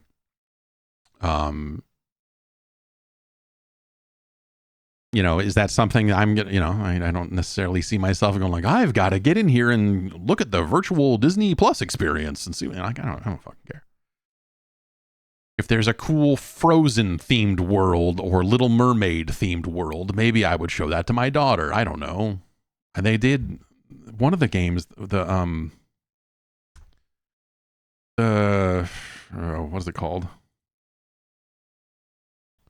Dreamlight Valley, I believe, has some Frozen stuff in it now, but I've been afraid to show that to my daughter. Maybe I should be even more afraid to show her a fucking Disney metaverse, honestly. But anyway, my only request for that is that they should build the entirety of Disney Infinity inside of Fortnite. Right down to the figures, right down to the, like, let me do all of that stuff. There was some really neat stuff in Disney Infinity. It's a shame. I think most of that's, you could probably go buy the discs and still have that experience to some extent. I think there's a version on Steam. They did some weird pivot version of Infinity on Steam that was meant to like Like, hell, here's a version you can play without owning any of the figures or whatever. Is that still there? Yeah, Disney Infinity Gold Edition.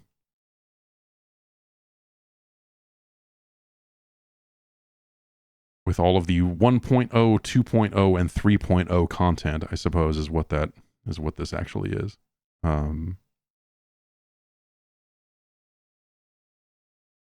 Yeah, those games, they were neat. Like, I'm still not a Disney guy. Like, there's something about the way my kids have been drawn into that stuff that I find low-key terrifying, but here we are.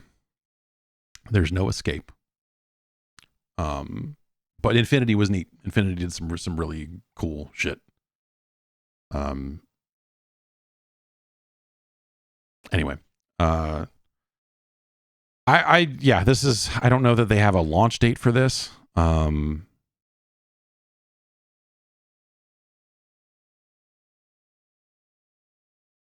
And I wonder how much of this will operate, like how much of, like, if you are purchasing Disney content for use in the Disney area, how much of that will be able to be piped out into the racing game or to proper Fortnite or something like that. Like, I don't think they'll allow a situation where, like, here's Jack Sparrow holding a fucking AK-47 or whatever. But I don't know. Did they do some of that? There's some Disney characters. I guess there's some properties where that would maybe make a little more sense than others, right?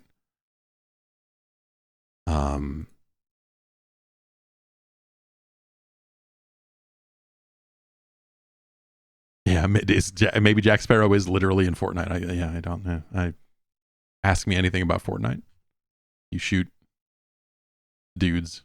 The shooting doesn't feel good. There's my answer. I think you can play as Solid Snake. But yeah, anyway, Mickey Mouse is perhaps a better example of, like, they probably would not have Mickey Mouse holding a bunch of guns. I don't know.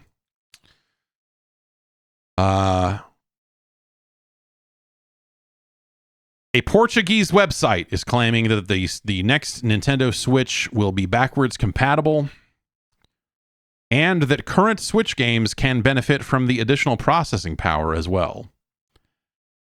Eurogamer has pulled this news together, but that's the original report is from Universo Nintendo.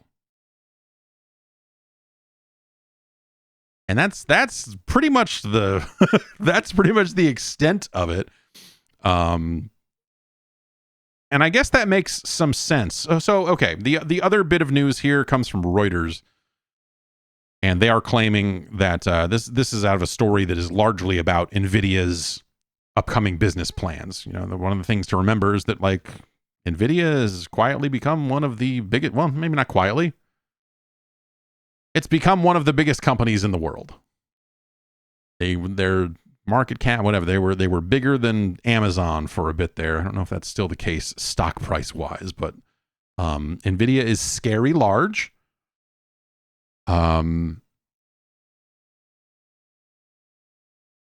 And that makes me trust them less, honestly. Anyway, there is just one bit at the bottom of this story here that is largely about some of the things that NVIDIA is building. And so this is about them building a new business unit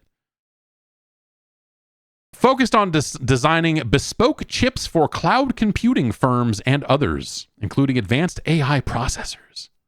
9 sources familiar with the plans told Reuters about this.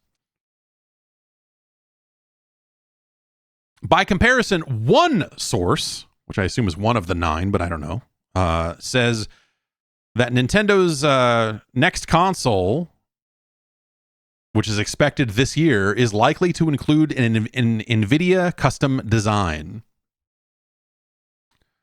So that's been some of the discussion around, like, well, okay, the Tegra X1 that's in the current Switch is just a regular ass chip that they've made for, that's why the original Switch was so hackable, is because people were able to poke at that chip on other devices and figure out how to do wild shit with it.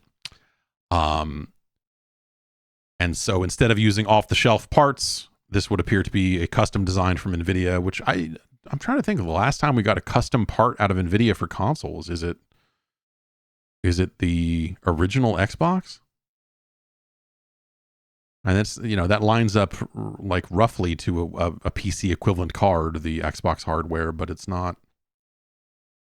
Anyway.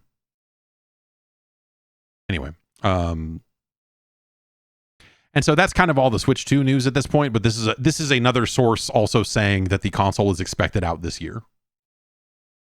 Oh, right. Yeah, the NVIDIA did the graphics hardware in the PS3. You're right. That was custom stuff. So let's think about this a bit. We've got Portuguese website saying that it will be backwards compatible and that original games can run better on the new Switch. I think that's certainly possible. Backwards compatibility, I think, makes a ton of sense for them.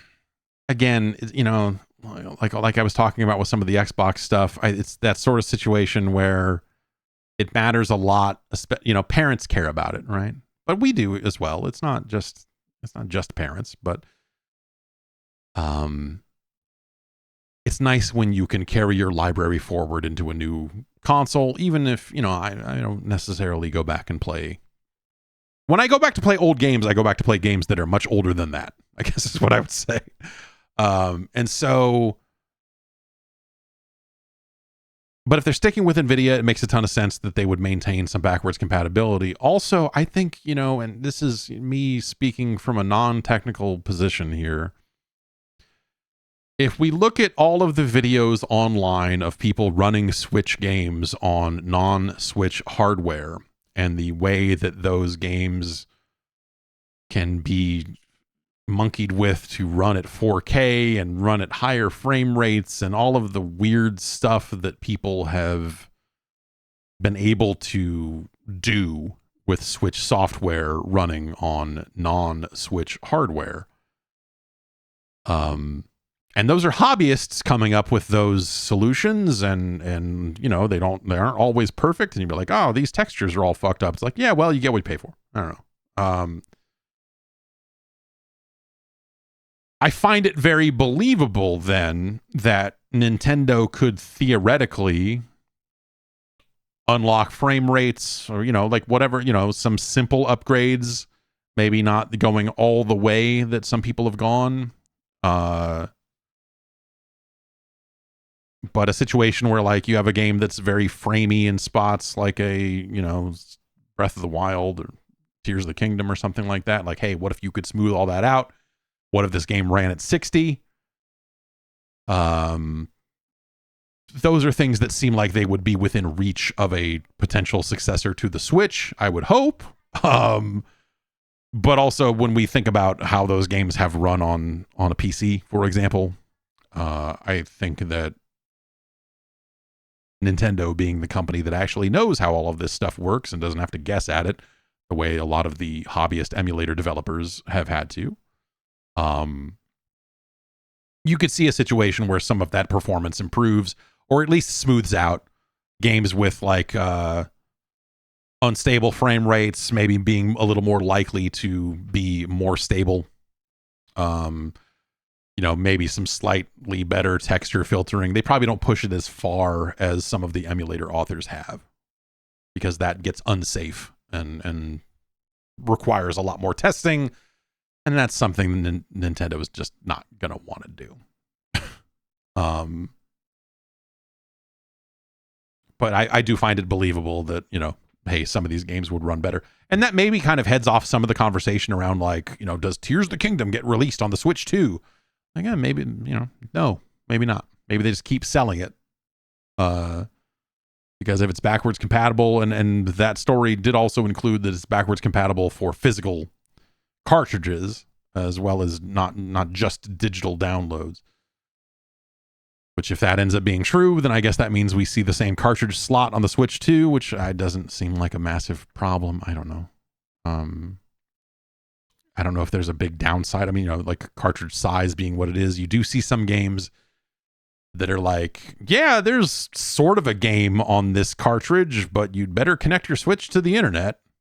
Like Mortal Kombat 1 was like one of the more wild examples of like the software on that cartridge unpatched is really crazy compared to how it looks and runs and the features it has after it has been patched and all of it. Not that made the game amazing on the Switch, but it's a noticeable improvement when you patch it up for sure. But yeah, do they end up going with higher data capacity, or do they just, you know, because that stuff exists now, but like it brings up your cost of goods quite a lot when you start investing in larger cartridges and all of that sort of shit. No one wants to spend more money making these things, though they'll probably be a lot more likely to go to $70 on more and more of these games going forward. We'll see. Yeah, do they end up having a slightly different form factor for Switch 2 cartridges, but the port still technically allows a Switch 1 cartridge to be put in there? You know, there's any number of weird situations that could happen there. And we'll see. They probably don't. The thing they would probably like to avoid, if they can help it, is they would probably prefer it if Switch 2 cartridges do not fit into a Switch 1. Whether it's like some kind of physical piece of protruding plastic on the side or whatever, or if they can change it up just enough. I don't know how they would do that. You know, maybe they have two ports like the friggin' DS did or something. But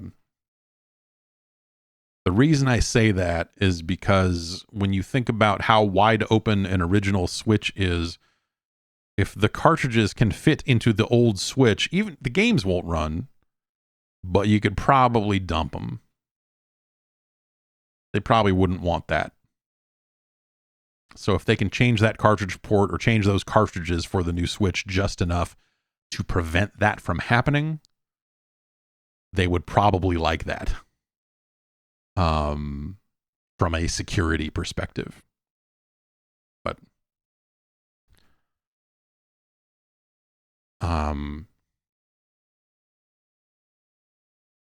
we'll see how all that goes. Obviously, there's more work involved to that process than just jamming the cartridge in the port. But, you know, people are resourceful. That's going to do it for the news. I am anxious to see this thing on Thursday. I might stream it. It's a podcast. I don't know. It's a weird thing. But I might end up streaming myself, like listening to that, talking about, like, well, I guess watching it, because they are putting it on YouTube. I'm very curious to see what they do end up announcing. I feel like I've got it right, but I could be wildly wrong. Maybe they'll have a much longer and much more detailed strategy to roll out. I don't think anything that they could say this week is going to change the weird anger that people have, like the weird fanboy fervor has riled up. I don't think anything that they'll say about putting things out in a multi-platform capacity. I don't think any. I think that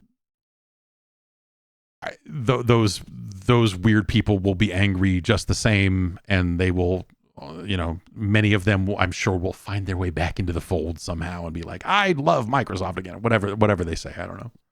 I'm Team Green, or, you know, whatever. Tim Dog will be back somehow.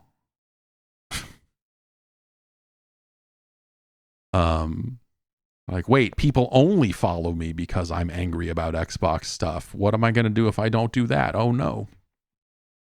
They'll find a way.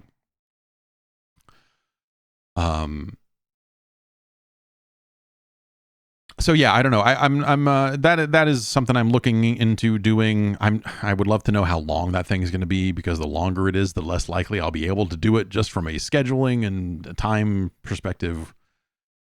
with the kids and everything. But yeah, we'll see. We'll see how it all goes. And I'm tentatively planning to watch that live. Let's get on to some emails, huh? podcast@guard.bike is the email address. You can send me an email. There's a chance that I will see it.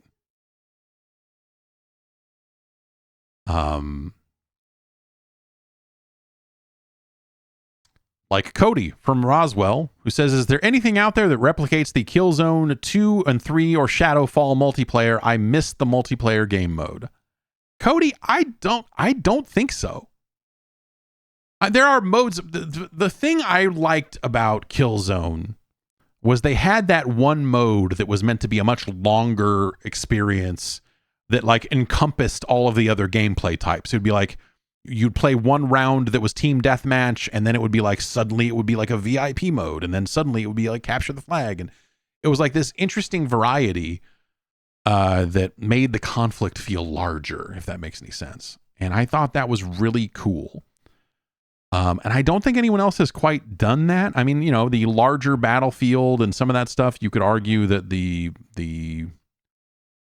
Call of Duty ground war mode kind of does, you know, at least it does that, you know, it doesn't do the modes, it doesn't do the that type of conflict, but it does happen on a larger scale. But I can't think of anything. Someone in chat says Gears 5 sort of does it. Section 8 has a similar system with its Dynasty. Section 8. Jesus. What are we doing? What is this? What are we doing hanging out here talking about Section 8 over here, huh? No, I can't think of anything that readily duped that style of mode. But it was cool. It was a cool idea. I don't know. I would fuck with that, I suppose. Dave writes in and says, curious to ask, which console or handheld do you think was most affected by piracy? There's multiple examples of ones where emulation became viable during the middle of the console's lifetime, but which was most disastrous in your opinion? I think it's probably the PSP. The Dreamcast is maybe a close second there, but I think the custom firmware situation on the PSP was truly wild. It happened quite early. The Dreamcast stuff ended up being weird because you still had to burn the discs, and there was still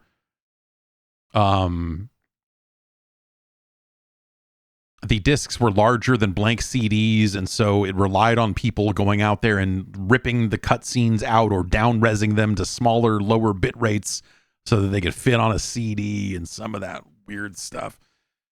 And so it was the thing I'll say about PSP stuff is that was a situation that could happen very casually and without a lot of additional hardware. And that was the sort of thing that, like, once you got custom firmware installed on a PSP and your friends did too, or whatever, like, it was very easy to be like, oh, you bought that game? Cool. Let me hold it for 20 minutes over here. And then you're suddenly running, I was going to say wood dumper, but no, was it Filer? You're running Filer and dumping discs to your memory stick Duo. Or I guess just the regular memory stick. The Duos were for the Vita. I forget, man. Memory sticks. The format of the future. Mini discs and memory sticks. UMDs. Sony had it all figured out. So I think the PSP ended up being a little more devastating. Well, the Dreamcast situation was super fucking bad. Because the situation with Dreamcast stuff is that allowed people to sell silvers. That allowed like shady shops to be like, we've got all these games, come in and buy them for $4. And so even people who weren't like well versed in how to handle shit on the internet and how to handle a CD burner themselves and all of this other stuff you could end up getting your hands on bootleg Dreamcast games, all the time. There was a shop up the street from the original GameSpot office on Clement Street. I talked about it a few times. And it was just like generic, like Asian, just like anime store. It was like, oh, you got Goku in here? And they're like, yeah, we got Goku in here. Come on in. And then in the back was just like a rack of PS1 games of legit, just legit, full on HK Silvers, baby. Like the shittiest photocopied looking Tomb Raider cover and all of that. And they were just selling games out the back of this fucking store for like $8 a piece. I remember going in there a handful of times and being like, oh my God. Like I ended up buying a copy of Tomb Raider there because it was so soon after they might have been selling Tomb Raider before it came out. It might have been a late beta or something insane like that. I can't remember the specifics of it, but like I bought that and a game called Racing Groovy that never came out in the US, I don't think, and a couple of other games that were just super sketchy, but like their stock never rotated. Like they ended up getting a handful of games there, and then just those were the games they had for years and years and years, and so it was rare they ever got new stock, so it was pointless. But they were not CDRs, they were silvers, so I don't, at the time those were kind of different things, and so they were getting them from somewhere. I don't know. They weren't just burning them there, is my point. Probably, but who the fuck knows? But yeah, the Dreamcast situation was super bad. But I don't think like that. People try to kind of pin the problems with the Dreamcast very directly on the piracy. So the situation, if you are not familiar, it is possible to burn discs that just boot in an unmodified Dreamcast. No mod chip, no nothing. And for a while there was like a boot disc situation where like, I guess like the thing that you used to do it was on that Sega Smash Pack disc. And there's like straight up info files on Sega Smash Pack of just like the people that made that were fucking crazy. They're cool. So it happened before Smash Pack came out, though, didn't it? Maybe the method came out in a different format first or something. And anyway, that thing got blown wide open.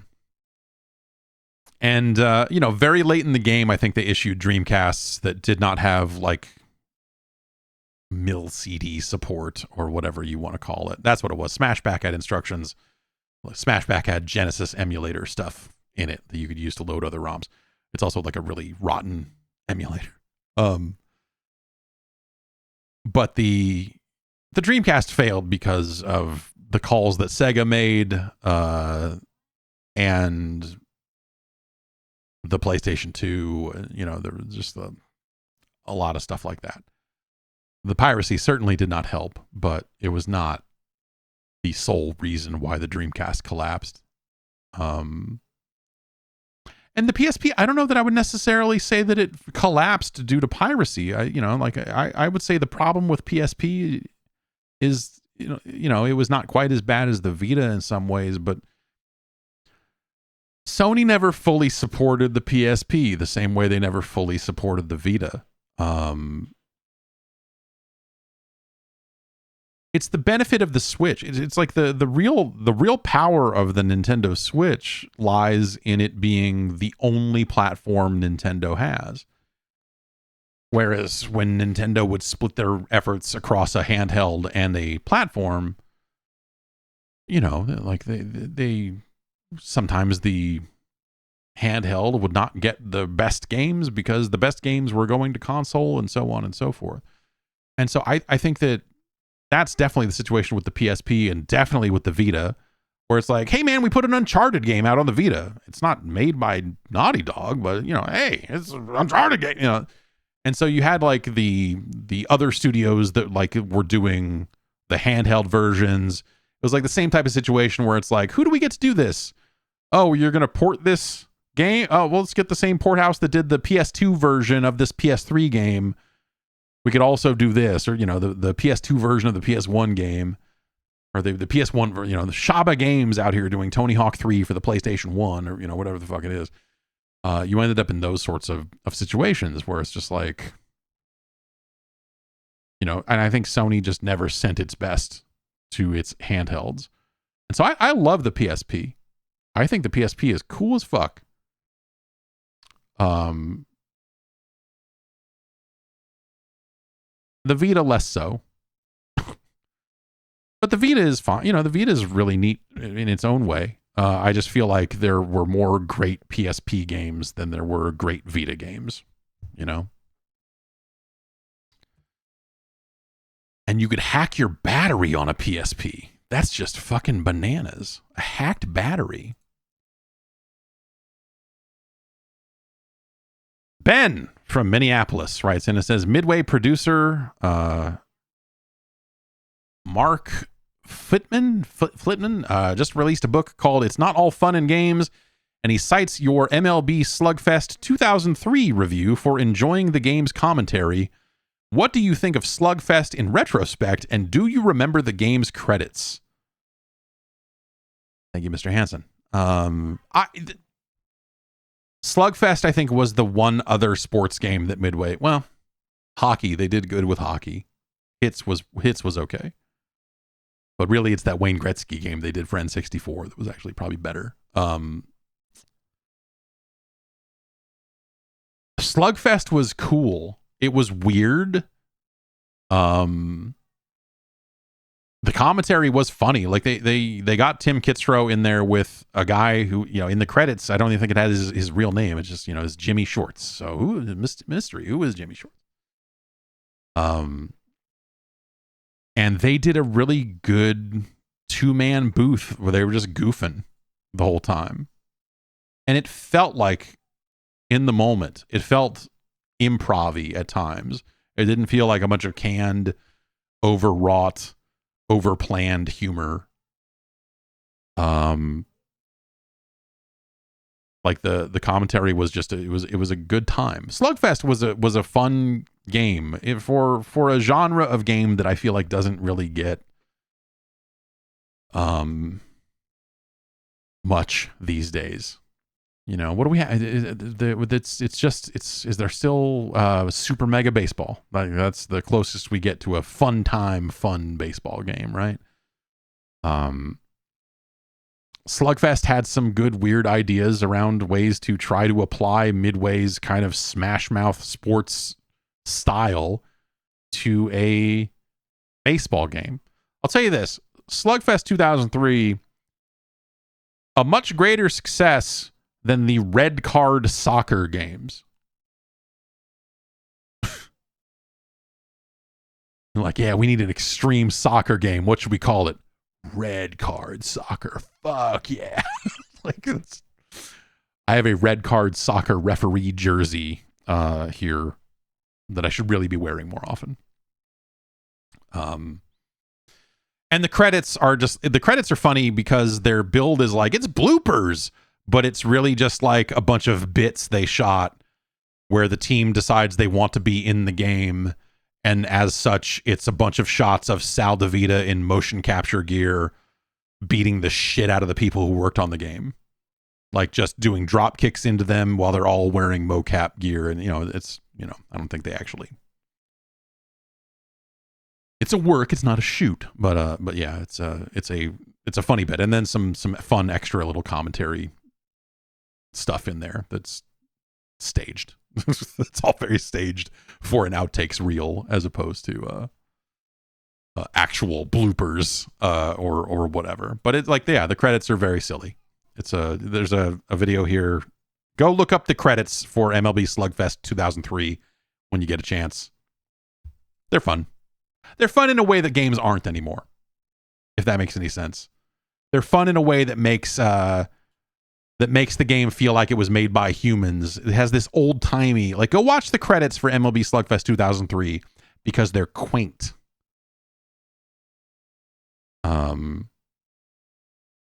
in a way that just video games aren't anymore. Man, I just bummed myself out thinking about fucking MLB Slugfest 2003. That's right. It's 20, and then then there's a dash and then an 03 to make sure you pronounce it as 2003 as opposed to just 2003. A weird marketing, like some weird choices. Weird choices made it midway in the early 2000s. Breaking news. Gregory writes in with an urgent question. It says, urgent question, not a joke. When Axl Rose asked Guns N' Roses to give him some reggae, did they give him the adequate amount? No, but they gave him the amount that he deserved. Thank you for writing. Steve from Kingston upon Hull in the United Kingdom says, I see Snoop and Dre are releasing a gin and juice cocktail in a can. I know you don't drink alcohol much anymore, but can we get a review on the podcast? I can review it for you right here, right now. Gin is disgusting. Gin is the worst. A prepackaged gin drink, I bet, will be even more terrible than that. So yes, if I see it, I'll let you know. I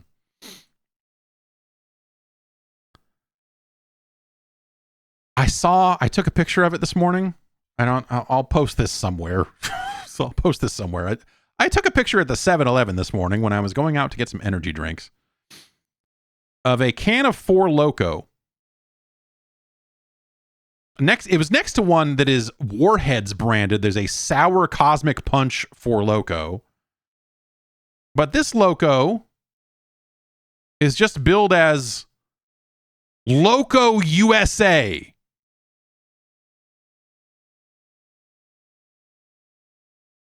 And I don't know what America tastes like. And it's been a long time since I've had a Four Loko. But I almost bought one. I might go back and buy an American flavored Four Loko. Because it's America, goddammit. Greg from Kansas writes and says, has there ever been a time or times when you've questioned whether gaming was going to make it? Was there ever a time when you felt like you didn't know what the gaming industry was anymore? For me, that E3 where the Kinect was first shown off made me think, maybe video games aren't for me anymore. I don't, not really. It's something I've been like, as some of this Xbox talk has been happening, and as a lot of the talk around layoffs, of course, layoffs intermingled with the dramatically insane budgets we're seeing for some of the biggest video games these days. Hundreds of millions of dollars being spent on a single game that you play and you're like, this is very good. It is an open world superhero game. I mean, it is not surprising in the way I would think you would get more for your, but it is an incredibly sharp game. Don't get me wrong. I do like this a lot, but holy shit, that's a lot of money.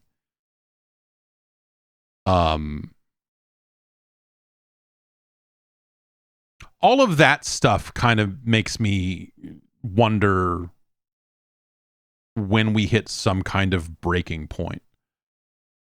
And I think in some ways that breaking point could be crucial to restoring the overall health of this industry. You know, when you go back a few weeks to, was it gamesindustry.biz or was it gamedeveloper.com? Whoever had the 2 years of pain article that we talked about a few weeks ago. Something has to give, right? For the correction to start. It's got to bottom out first, right? And then you have this week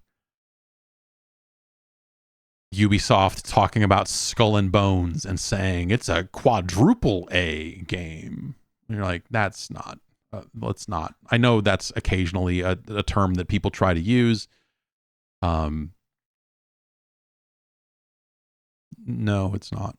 I mean, you know, but if we think about it in terms of, like, you got to remember that the AAA designation was only ever meant to talk about the budget of a game. It was never, you know, and the marketing push it may get as a result and so on and so forth. But like it was never designed as something to talk about the quality of a game.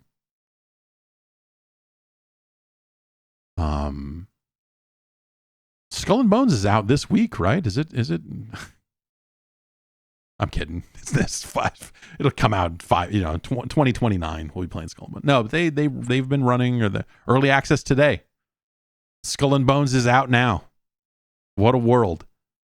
First Fortnite, now this. Video games have become real. Skull and Bones gave me that Fortnite vibe, which is an insane sentence to say when we think about what Fortnite is now. But remember all the years of Fortnite being like in the shadows and like, what is Fortnite? I don't know. What even is it? We don't, it's like something Epic's working on. Game Informer's got this cover story and then didn't even really talk about what the fuck it was. And then, like, what the fuck is Fortnite? Like all of that. And then, I finally got to play Fortnite at an E3 Judges Week. And I remember going like, okay, yeah, cool. Yeah. This is neat. It was neat to play with people right then and there. Getting a 4-player game and yeah, I don't know, man. All right, hit the button and the hordes are going to come. And now we've got to build defenses. Like, okay, yeah, you're doing like a tower defense thing. Sure. That makes sense. Cool. All right. That's a video game. It's a real game. I played it. Crazy to think where we are today with Fortnite.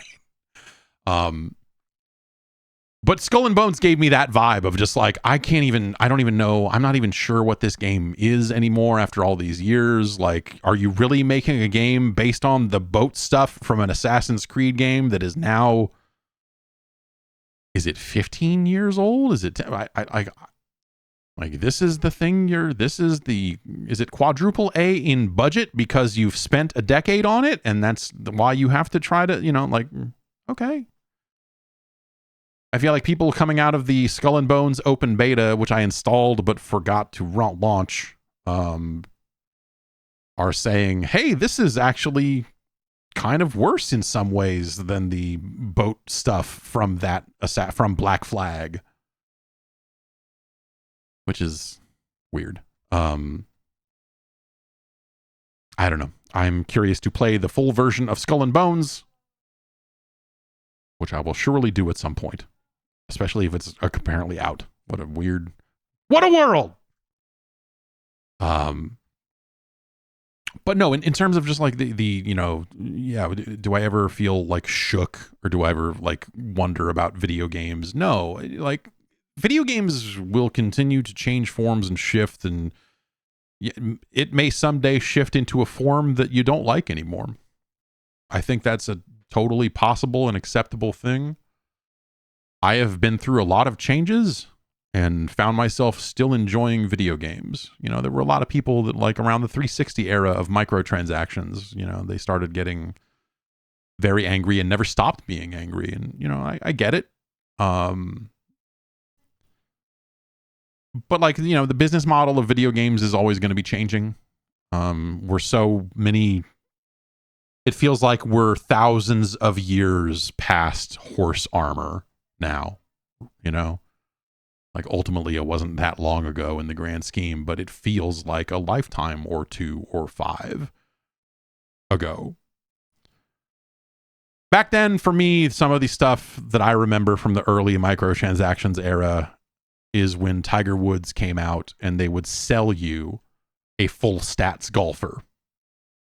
If you didn't want to, level up your golfer, your created player, they would sell you one.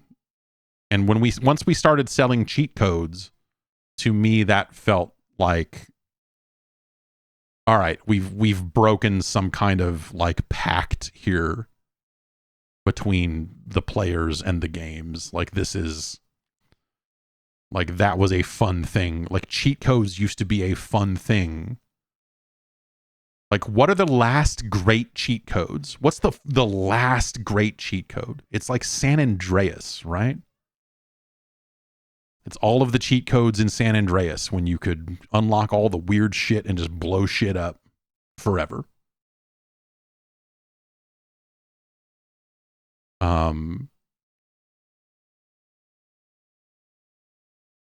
And now, like we just don't, when the 360 rolled out and achievements rolled out, games, yeah, GTA 4 did have them. So I guess maybe GTA 4 ends up counting. But for me is when codes went away, and especially when in some cases some people were trying to, or some companies rather, were trying to sell you the equivalent of cheat codes. And it's kind of the downside of achievements and trophies and the ecosystem and earning all this stuff and keeping like having it's the same reason that free map packs and player run servers and all of that sort of stuff kind of went away, right? And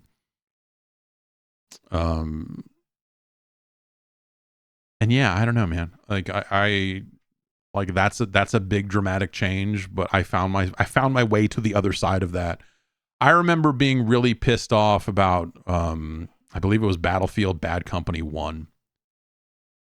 And I bring this up more often than it probably warrants it or whatever. But there was a time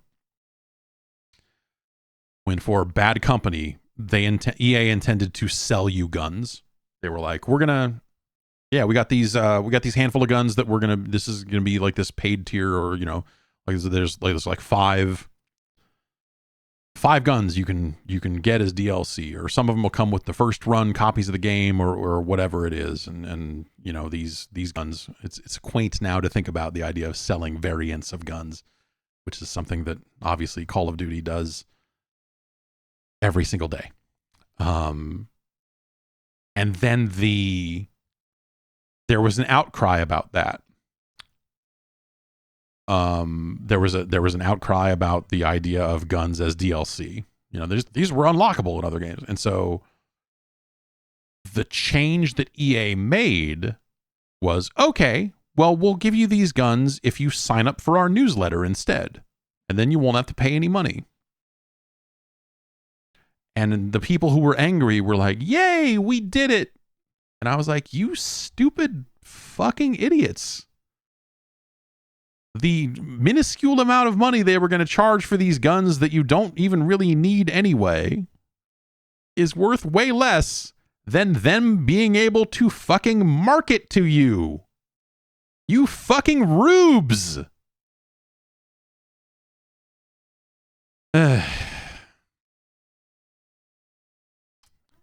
But yeah, I don't know. But for me, it was the rise of the smartphone and mobile gaming. That to me felt like the existential threat to video games. And that's a long time ago now. Now it's like they coexist, and the game industry loves to tout how many people play video games and how much money video games make. But like the traditional video game business never likes to break down how exactly that's possible and where exactly that money comes from and how very popular many mobile games truly are. And so I think a lot about, like the 20 years down the line, 30 years down the line, whatever, it ends up being, generationally speaking, do kids still care about video games, the type of video games that we care about now? The traditional console game, the first person shooter on PC, like those sorts, like those sorts of games, or does that stuff go away? And the rise of games like Fortnite and the rise of that style of game, as much as that game is on mobile somewhere theoretically, kind of, and the way that streaming happens and all of that stuff, I think that ends up being something that you look at and go like, oh, okay, actually, yeah, games keep going in a sense, but the way they go on, the way that Fortnite is free to play, the way that Warzone is free to play. You know, we used to kind of think about back when the consoles and PC were a little bit more split. I think there was a lot of hand wringing on the PC side of things about the way console gaming was going and the way that console gaming was kind of infesting the mentality of PC games. And we ended up seeing that kind of, I think it hit its crescendo with something like Modern Warfare 2. With the big boycott, and everyone was like, I'm not playing Modern Warfare 2 because they're gonna sell me maps instead of letting me download maps like every other shooter and every other game, you know, like when the PC market became a lot more like the console market in terms of being able to sell you DLC, which is really, you know, hey, PC games were selling expansion packs years before any of that happened. It was just compressed into a pack instead of like, what if you could buy one new unit? Remember when Total Annihilation was putting units on the front of magazine cover discs? And it was just like, do you want a new unit for Total Annihilation? It's on this fucking CD. You're like, what? You know, there's a lot of weird shit. But the people on the PC side of things, I think, felt similarly to how maybe some console people do now. In terms of just like, hey, this thing that I've loved for a decade or more is going away. Or it is changing in ways that I'm not okay with. Whether that is some of these games are becoming a lot more simple, or a lot more console games are coming to PC. And back then, those console ports were hyper fucked up. Because controllers weren't standardized. And, you know, in the pre-360 era, in the pre-USB era, playing console style games on a PC was a totally different fucking ball game. And so you had, you know, all these deep, you know, 4X games and all, you know, adventure games, point and click adventure games, like these genres that just kind of vanished. And then it's not to say that happened because of consoles, you know, tastes change no matter what. But there was, I think, a certain amount of just like this seismic shift of the types of games that were coming to players all over the place. And now, you know, like, they've unified to the point where PCs and consoles are getting largely the same games, and they're largely the same hardware underneath and all of that sort of stuff.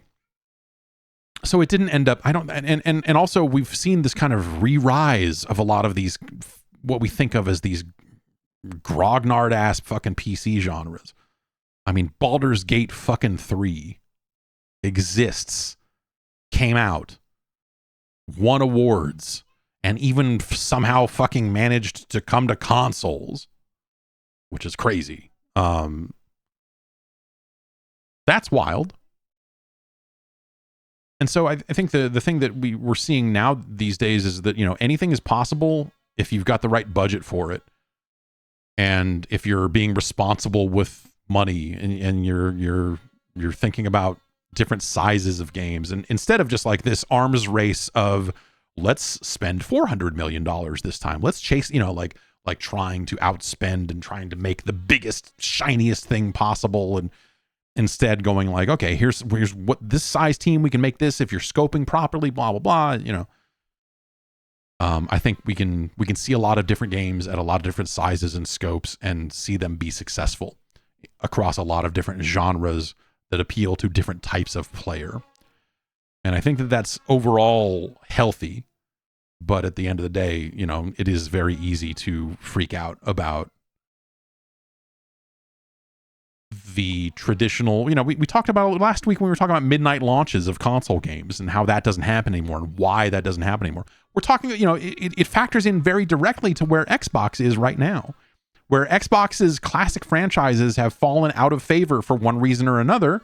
Whether it's because they didn't put them out often enough or just like that genre of game, you know, at some point the conversation turned on Gears of War and people don't remember it as fondly as maybe they used to, or, you know, like there's, you know, and yeah, maybe they went back to the well too many times on Gears and too many times on Halo and, you know, like, and whatever else. You could argue that they kind of did it to themselves. and they needed to innovate more directly, more frequently than they did with their bigger franchises, and that they would have ended up in this hole even if the pandemic didn't happen. That's entirely possible. I don't know. You could argue that Bungie, the shift from Bungie to 343 being not smooth, ended up turning a lot of player sentiment on Halo in a way that, maybe in some cases it didn't even deserve, or didn't deserve long term. Probably deserved at the time. I don't know. I think that we're in the middle of another one of those big shifts, but this time it's sort of like how print magazines got squeezed out by the websites, and now the websites are getting squeezed out by official channels / the sponsored streamer, whatever it is, influencers, whatever we want to call them. I think that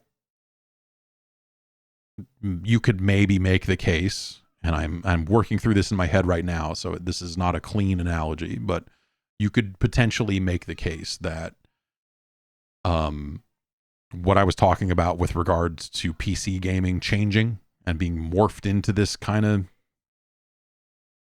more compact, more commercialized, more consoleized thing, maybe we'll see another shift like that really goes harder into the mobile territory. Or rather, I guess maybe it's not so much the platform, but, we do see some of this with the live service game, right? Where live service games on paper solve a ton of problems for a publisher. Like, oh, if we require a server connection, then, we can cut off some cheats directly by requiring a server connection. We can drop piracy down to basically 0 if we're authenticating at the server level and doing that properly. We can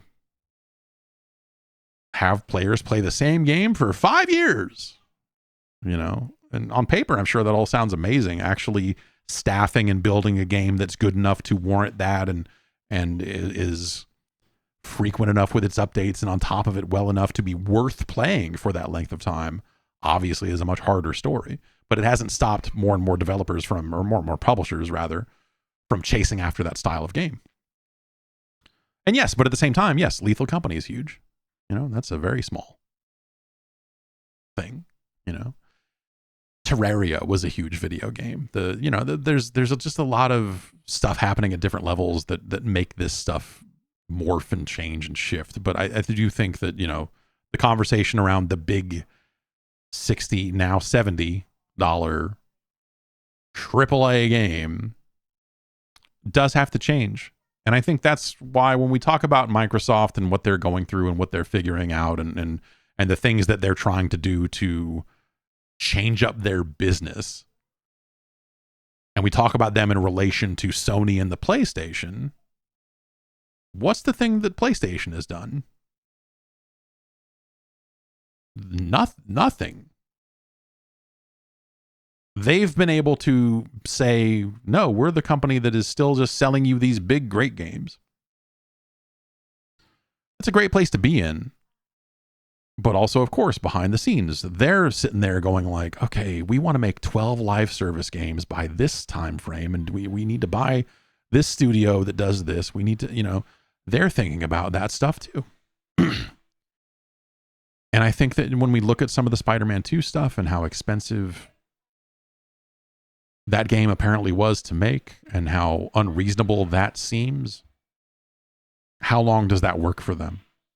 Are they going to be met by market forces in a different way than Microsoft has been?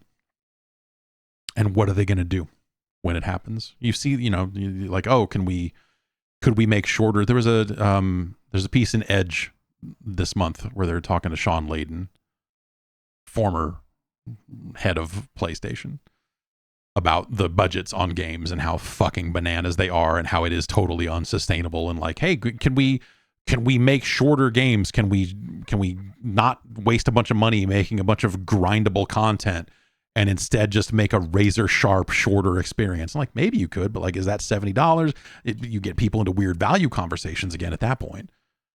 Um, yeah, man, there's a lot of stuff that I think is just kind of hanging by a thread's not the word for it, but I think there's a lot of stuff right now that I think when we look at where this business is in 5 years, and you could say this about any 5 years, it's video games, things fucking change fast. But I think right now, with what we're seeing, with what Microsoft is probably about to do, with some of the things that Sony would love to be doing better at,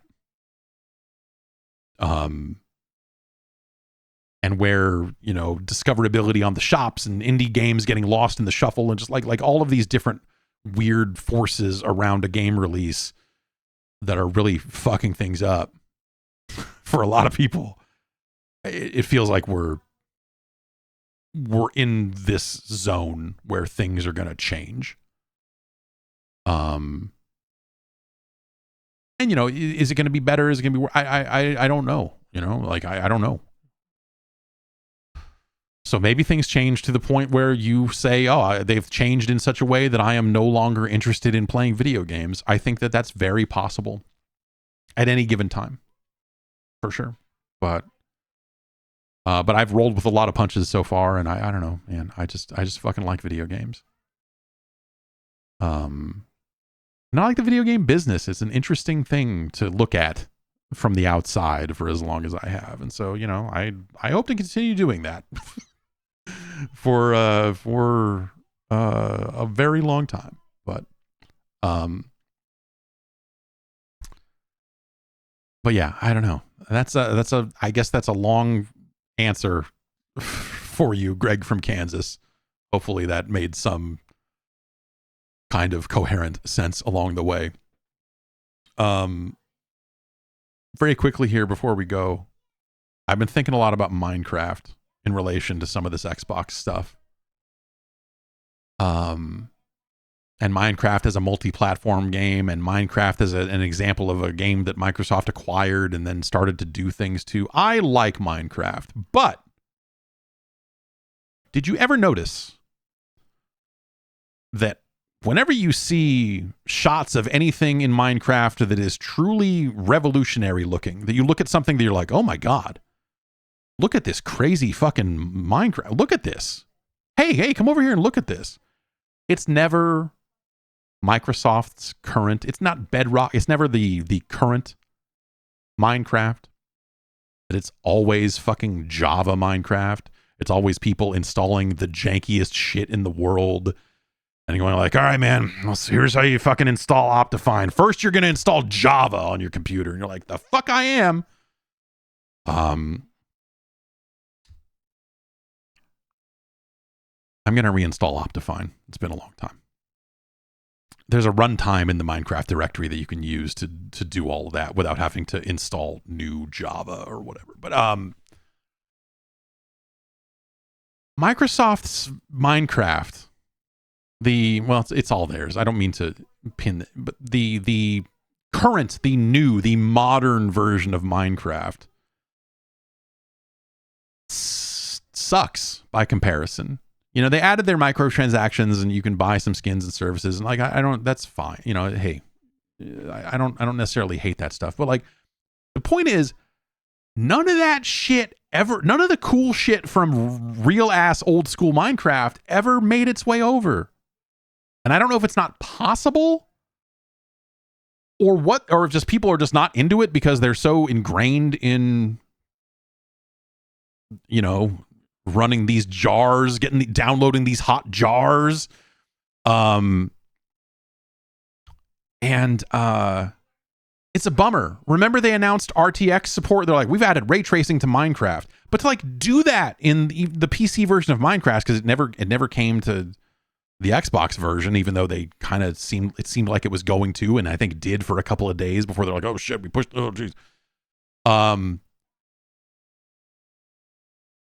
You still have to go download this ancient, like, NVIDIA produced texture pack to really get the most out of it. And it's still like fucked. It's still this janky procedure to even get that stuff working. And no one's really built on top of it.